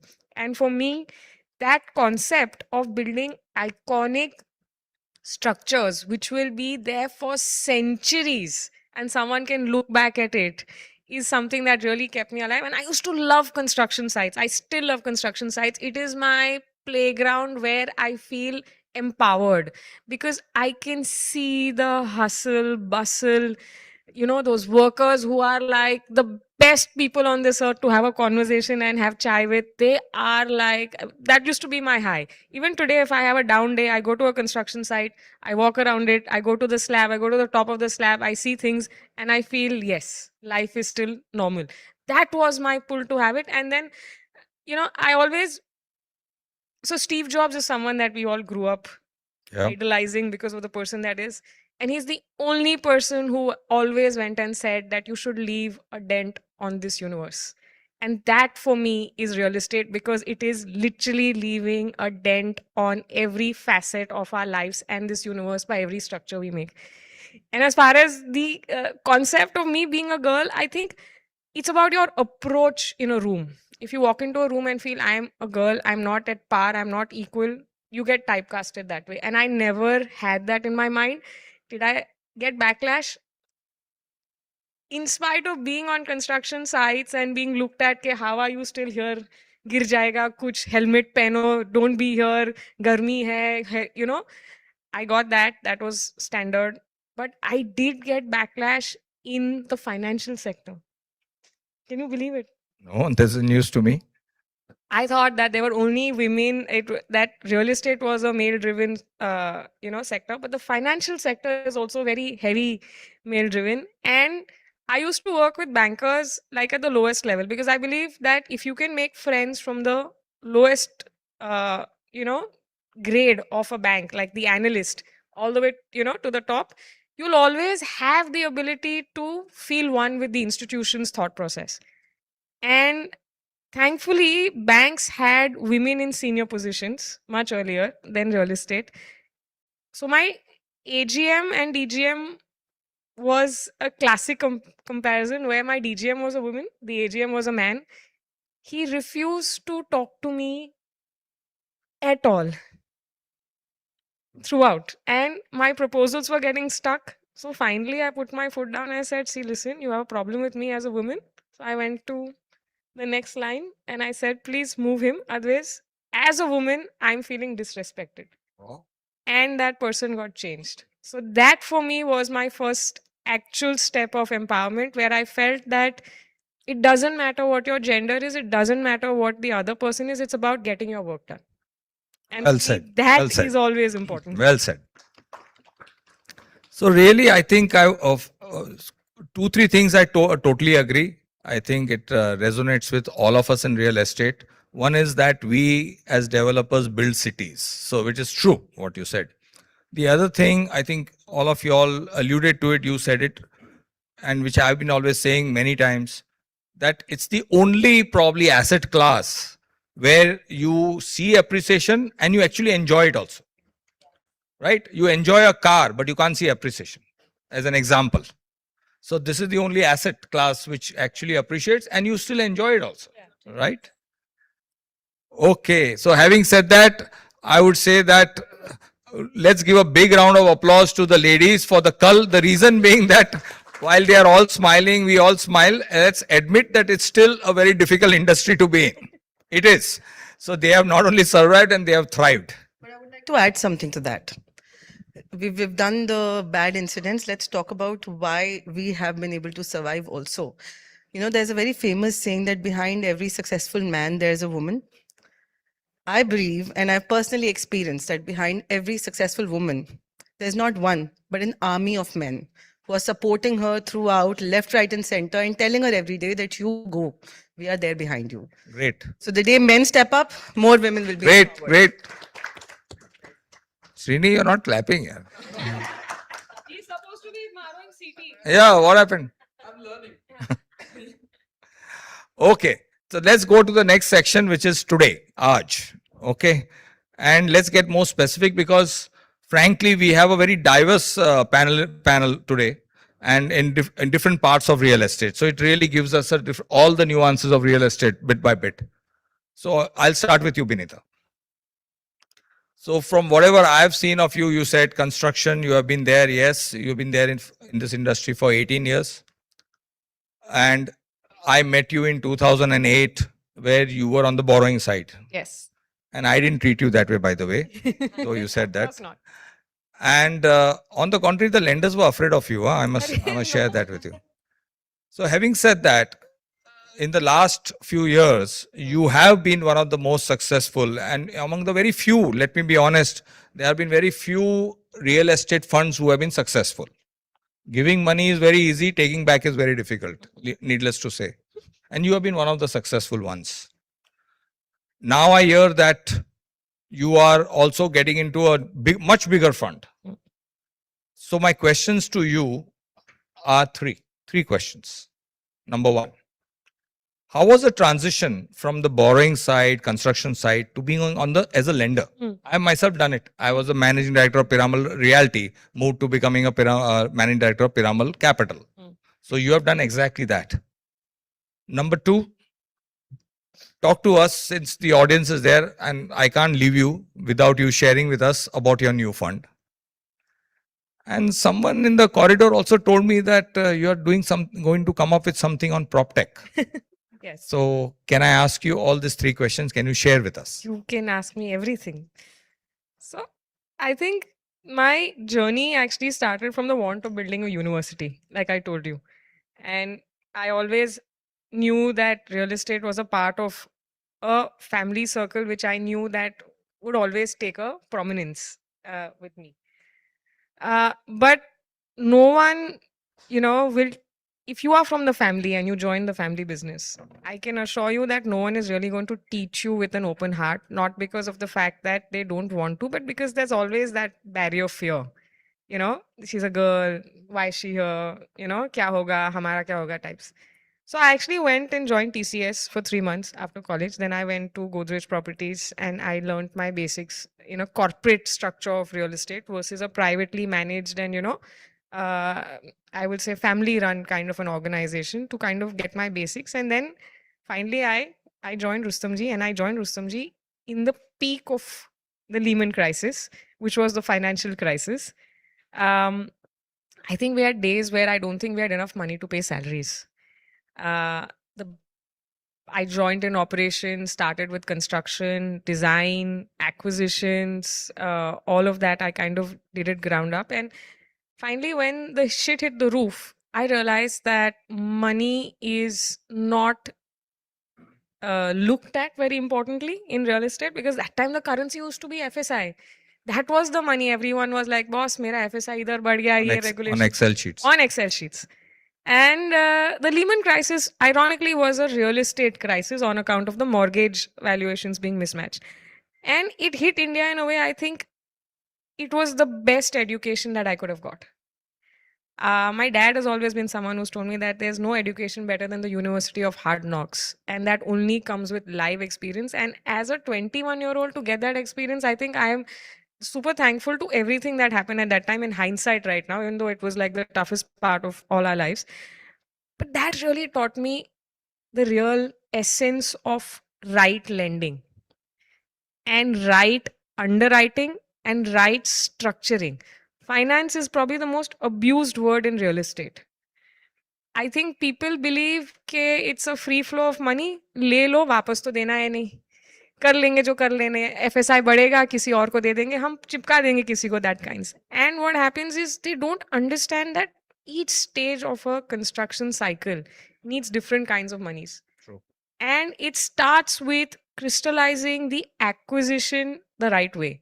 And because being young and being curious and being someone who always had a mind, I used to always question everything. And I think that's why people got a little, on the other side, because they thought that she questions too much. And for me, it was only learning.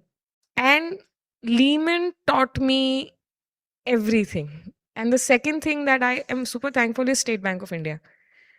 My foundation of finance and understanding finance is because the smallest analyst sat with me and I made a proposal from scratch.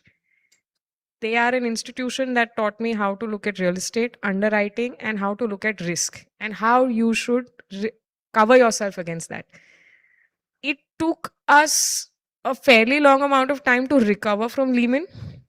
And I think for me, each part of underwriting and exits from projects and taking money, restructuring it, moving it on the right side, finding the right mix of money is what propelled me to move to the finance side. Because after we came out of Lehman, I was very clear that this is something that I want to do. Because you don't just have the ability to underwrite the risk right, but also live it with the eyes of a developer. And that is why we built Mount K. We started in peak COVID after we brought Kepil into the business of Rustamji as a partner. That's a transaction also you remember, it took the life out of me. Probably India's first ever real estate pure equity residential platform that happened. And that's when I said, this is what I want to do now. And we started building Mount K. The thesis of Mount K is that I love food, like you know this also. I love food and I love the concept of how perfect it is made. And it is made like that because of a chef. You can go to the best restaurant in the world and you would want to open a Michelin restaurant in the world. But if you don't have the person who's going to make that kind of food for you, you'll never get a Michelin star. The same way you can keep lending all your life. But if you don't understand what needs to be done when shit hits the roof, and you don't understand how a project will get completed, you will always have a slight disadvantage in your underwriting. And I wanted to take that and actually go to the world and partner with my friends so that I can ensure that they never go through what I went through in Lehman. And I got inspired by what you used to always say, because you always said that lending is relationship and partnership. The best developer in the best location with a shitty product is always going to fail. And for me, using how I have been groomed to help my friends in the industry to always, fly high was the high that I wanted. And that's why we built the first fund. I think we were extremely blessed. We got State Bank of India to come in the fund as an anchor. We got ICICI banking cars. It was India's first ever developer backed fund in equity in 2022, just after COVID. And everyone used to look at me and say, you're crazy. What is wrong with you? Why are you doing this? You have such a great thing. Just keep real estate. Why will a person, invest with you? It's not something that is done. And along with us, there were 3 other people, Neolive, Purvankara, and us. We got to our full fund size. We've got to an average return of upwards of 25%. We exited our first investment with a 3x multiple. I think as an organization and as a fund, we've built an ecosystem where we've been able to get the underwriting right with partnerships. And that's where we built the edge. And with that, to your second question, we went to Japan last year, just as casual cold call. Like I tell you, I have these crazy things that I keep doing. And I met Marubeni Corporation for the first time in April last year. To my good fortune, we brought them on board as a co-GP, and we built out a 4,500 crore fund. Oh, that's huge. Okay. And I did it because I was clear that it's the right time to now start looking at investments, because now the upside that will come in terms of growth in a segment which is not the luxury but the mid-market will actually propel this country and this industry. You've said this all the time, and all of you guys have also said that real estate is, we don't know the real number, but real estate is 7% direct and 40% upward indirect in terms of contribution to India's GDP. Just the other day, we were making a representation to RBI, and the steel industry was there, and they said that 25% of their order book is directly from RE. So the impact that we actually have as a sector is not really coming out in the open, and this small little capital is still not enough for what real estate needs. And that's what we went and built. And I am changing the game. I am changing the way lending happens, because I think expecting a developer to consistently give you a 20% upward return is a misnomer. The sector doesn't have it. The reality is, the only way you will make money is if you get the underwriting of debt and equity right. And we've partnered with our banking partner. So the total investable corpus that we're going to have in the industry is upward of 12,000 crores. And that's where I think all developers watching are hearing this. And RBI has been very thankful. I'm thankful to them, because they changed the regulation. Today, banks can't even invest with you unless you don't have RERA. So we come at the sweet spot where we will be able to hold your hand, start your asset, get to RERA, get you construction funding, and then you can just fly. Because I've always had that. I've had that from my banking partners. I've had that with the family. I've had that, like Yukti said, I've had a barrage of men, women, everyone standing by me and holding me so that I can consistently fly. And this is what I want for my friends now in the industry. And that's why we've built this platform. And one line on prop tech, only one line. Prop tech, only one line. Okay. We're doing prop tech. It's the best sector. It is going to change the industry. And okay, I'll just tell.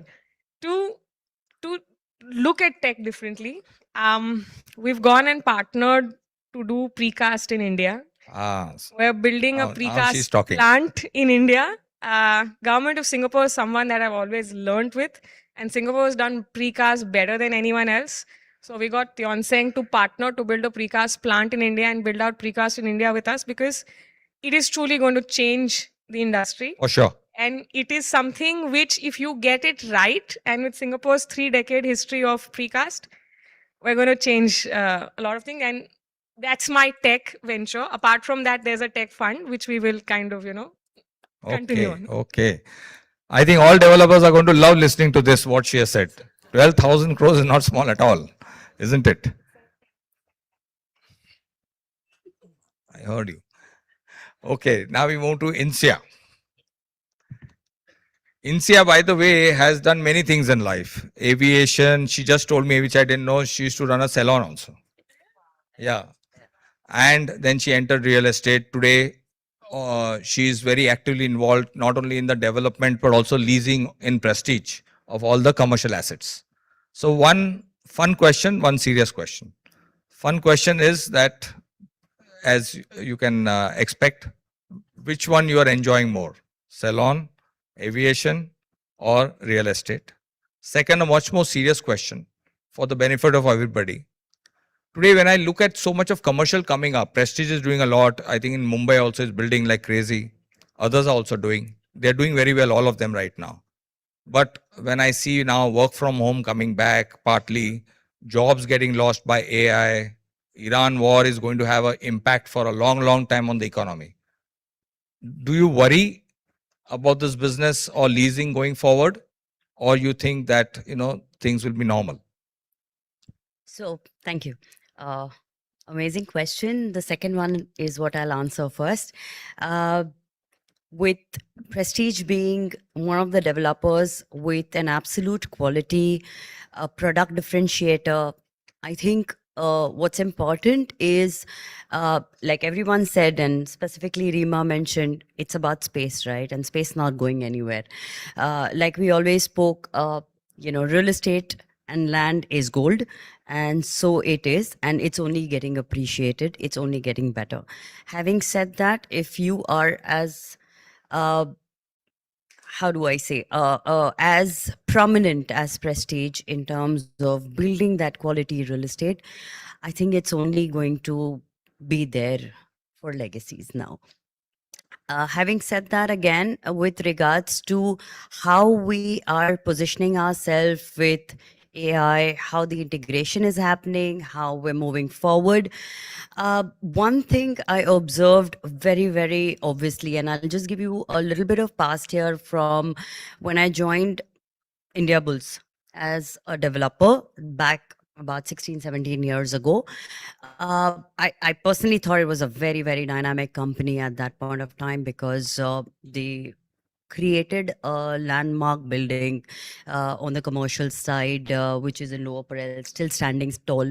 A lot of innovation was done at that time, making it as a flagship project, getting tenants in a way, how do I say, marketing a position where the entire markets were changed. I mean, I still remember it was Lower Parel. A lot of FSI, a lot of calculation were done basis on Andheri because it was IT, ITS, mill lands. Having said that, a lot of comparison from Andheri standpoint came into it, but at the same time, the positioning or the geography of the market was very, very different. And there was a lot of dynamics there, you know, how we positioned, how we got a 400 rupee rental first and then 250 rupees, then filled up the building. It was ever changing at that point of time. But whatever we did at that time was right for that time. From then, it moved to now Prestige. You know, of course, I worked in the IPCs in between, and it was another grilling session. But when I came to Prestige, I just realized, you know, the developers are very, very innovative. You know, they're just too humble to kind of go put out there saying, you know, we're changing the world, because they're extremely humble. They're very, very nimble. And you know, last 2 days, Mr. Razak was in Bombay, and at 74, I still see him walk every slab, every construction site. I'm not In surprised this at all. heat. Yeah. And you're walking behind him and you're like, oh my God, can you please stop? You know, and we started at 8 in the morning, finished at about 8:30 in the evening.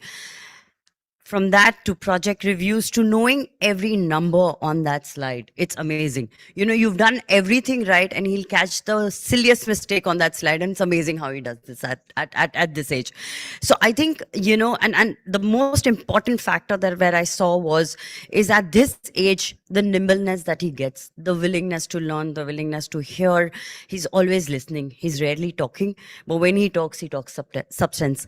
And I think that's very important. So when it comes to coming back to AI integration, I think we're so nimble that it's only going to get better. Every day we're upskilling. I think every Monday morning, one thing we discussed, and you know Jaggi, right? He's as dynamic as possible, Jaggi Marwa.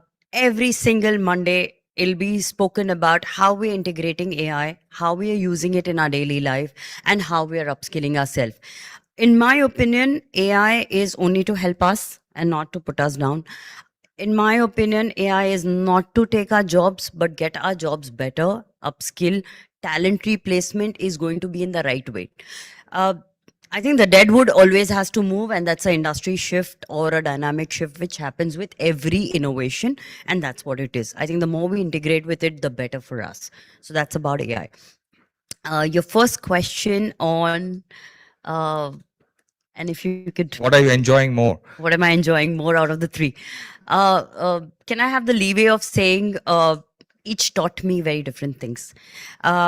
I was 19 when I joined aviation, and it only taught me people, people, people. And I think no matter where I go in my life, even after 20 years, it's going to be people, people, people.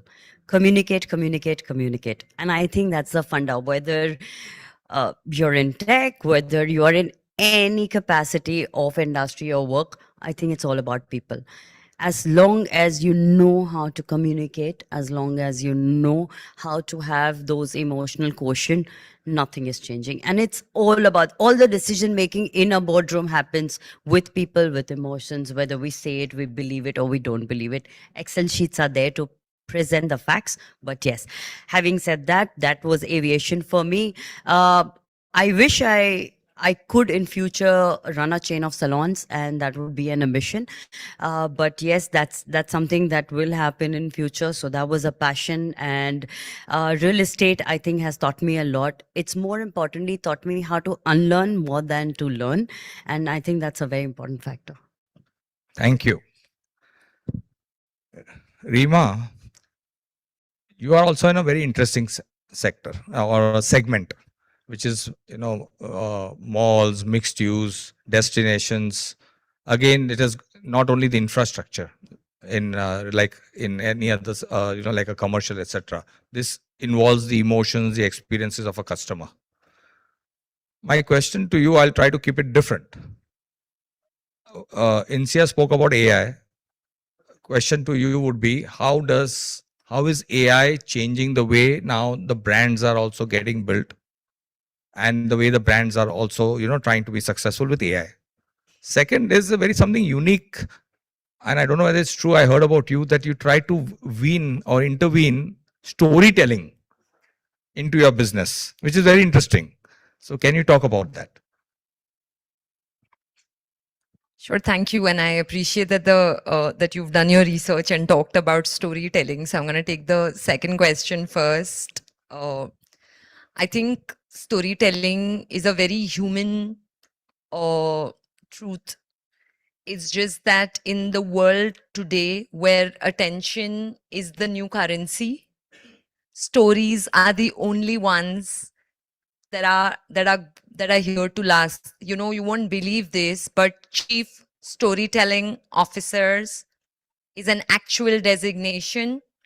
Anthropic has actually issued a job role for that, which basically means when attention is the deficit, the only thing that the consumer of today and tomorrow is going to remember is what is your story, what is your truth, and how authentically are you saying it.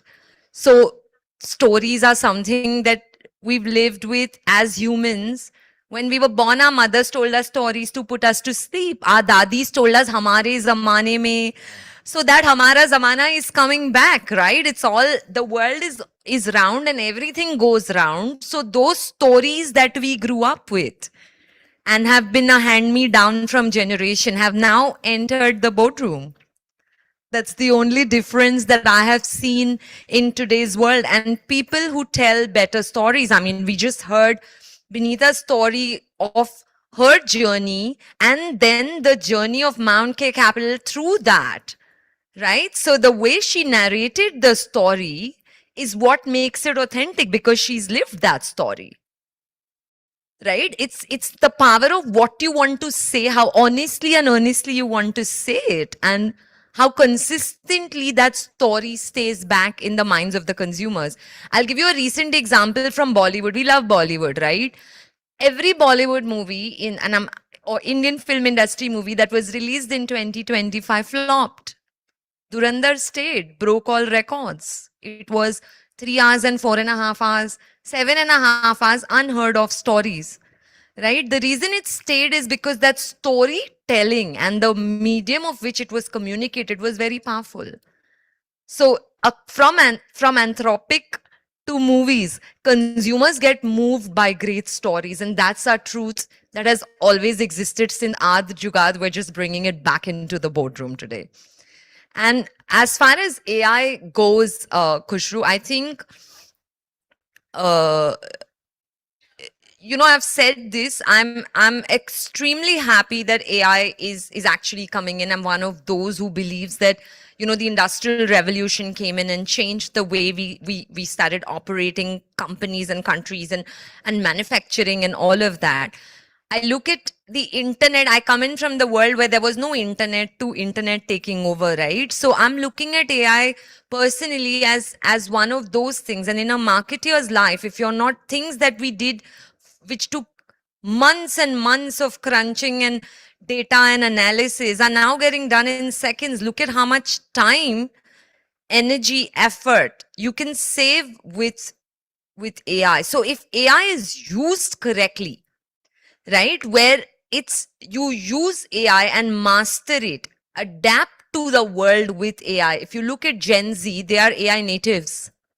They're born in the world of AI. My daughter still thinks I'm really stupid when I use my phone and tech. I think I'm very ahead, but that's what she thinks. So I'm saying that's an AI native generation. And that's the generation that is entering the workforce. So if any of you are not using AI, my recommendation would be please download ChatGPT, Claude, Perplexity for research, and Gemini. Start using it. I used it to put in the questions that you know, Khushru currently mentioned that real estate is FMCG. In real estate today employs about 70 million people in India. Out of that, 10% of people in the workforce are women. So that's a 10% representation.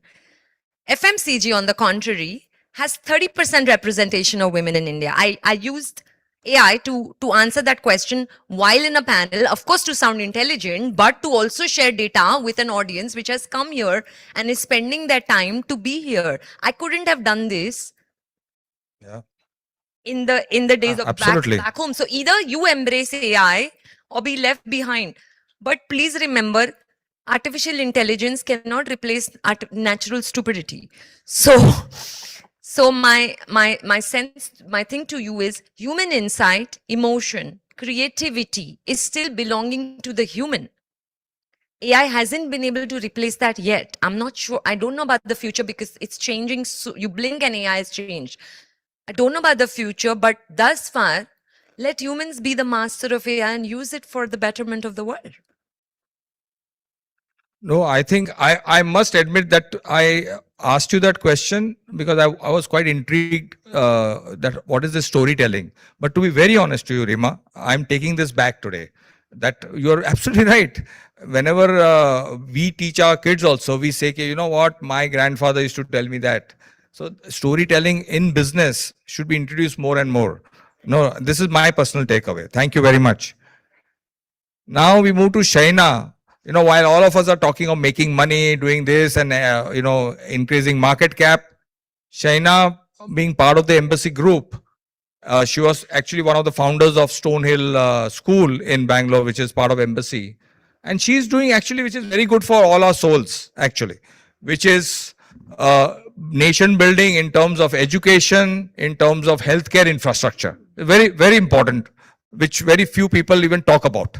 So Shaina, in fact, I would like to use this platform to ask you if you can tell us in little more detail what all you all do so that others can learn, and anything which you would suggest that what other corporates should be doing more in terms of CSR activities, etc., which helps build the nation. Thank you. Thank you for the platform.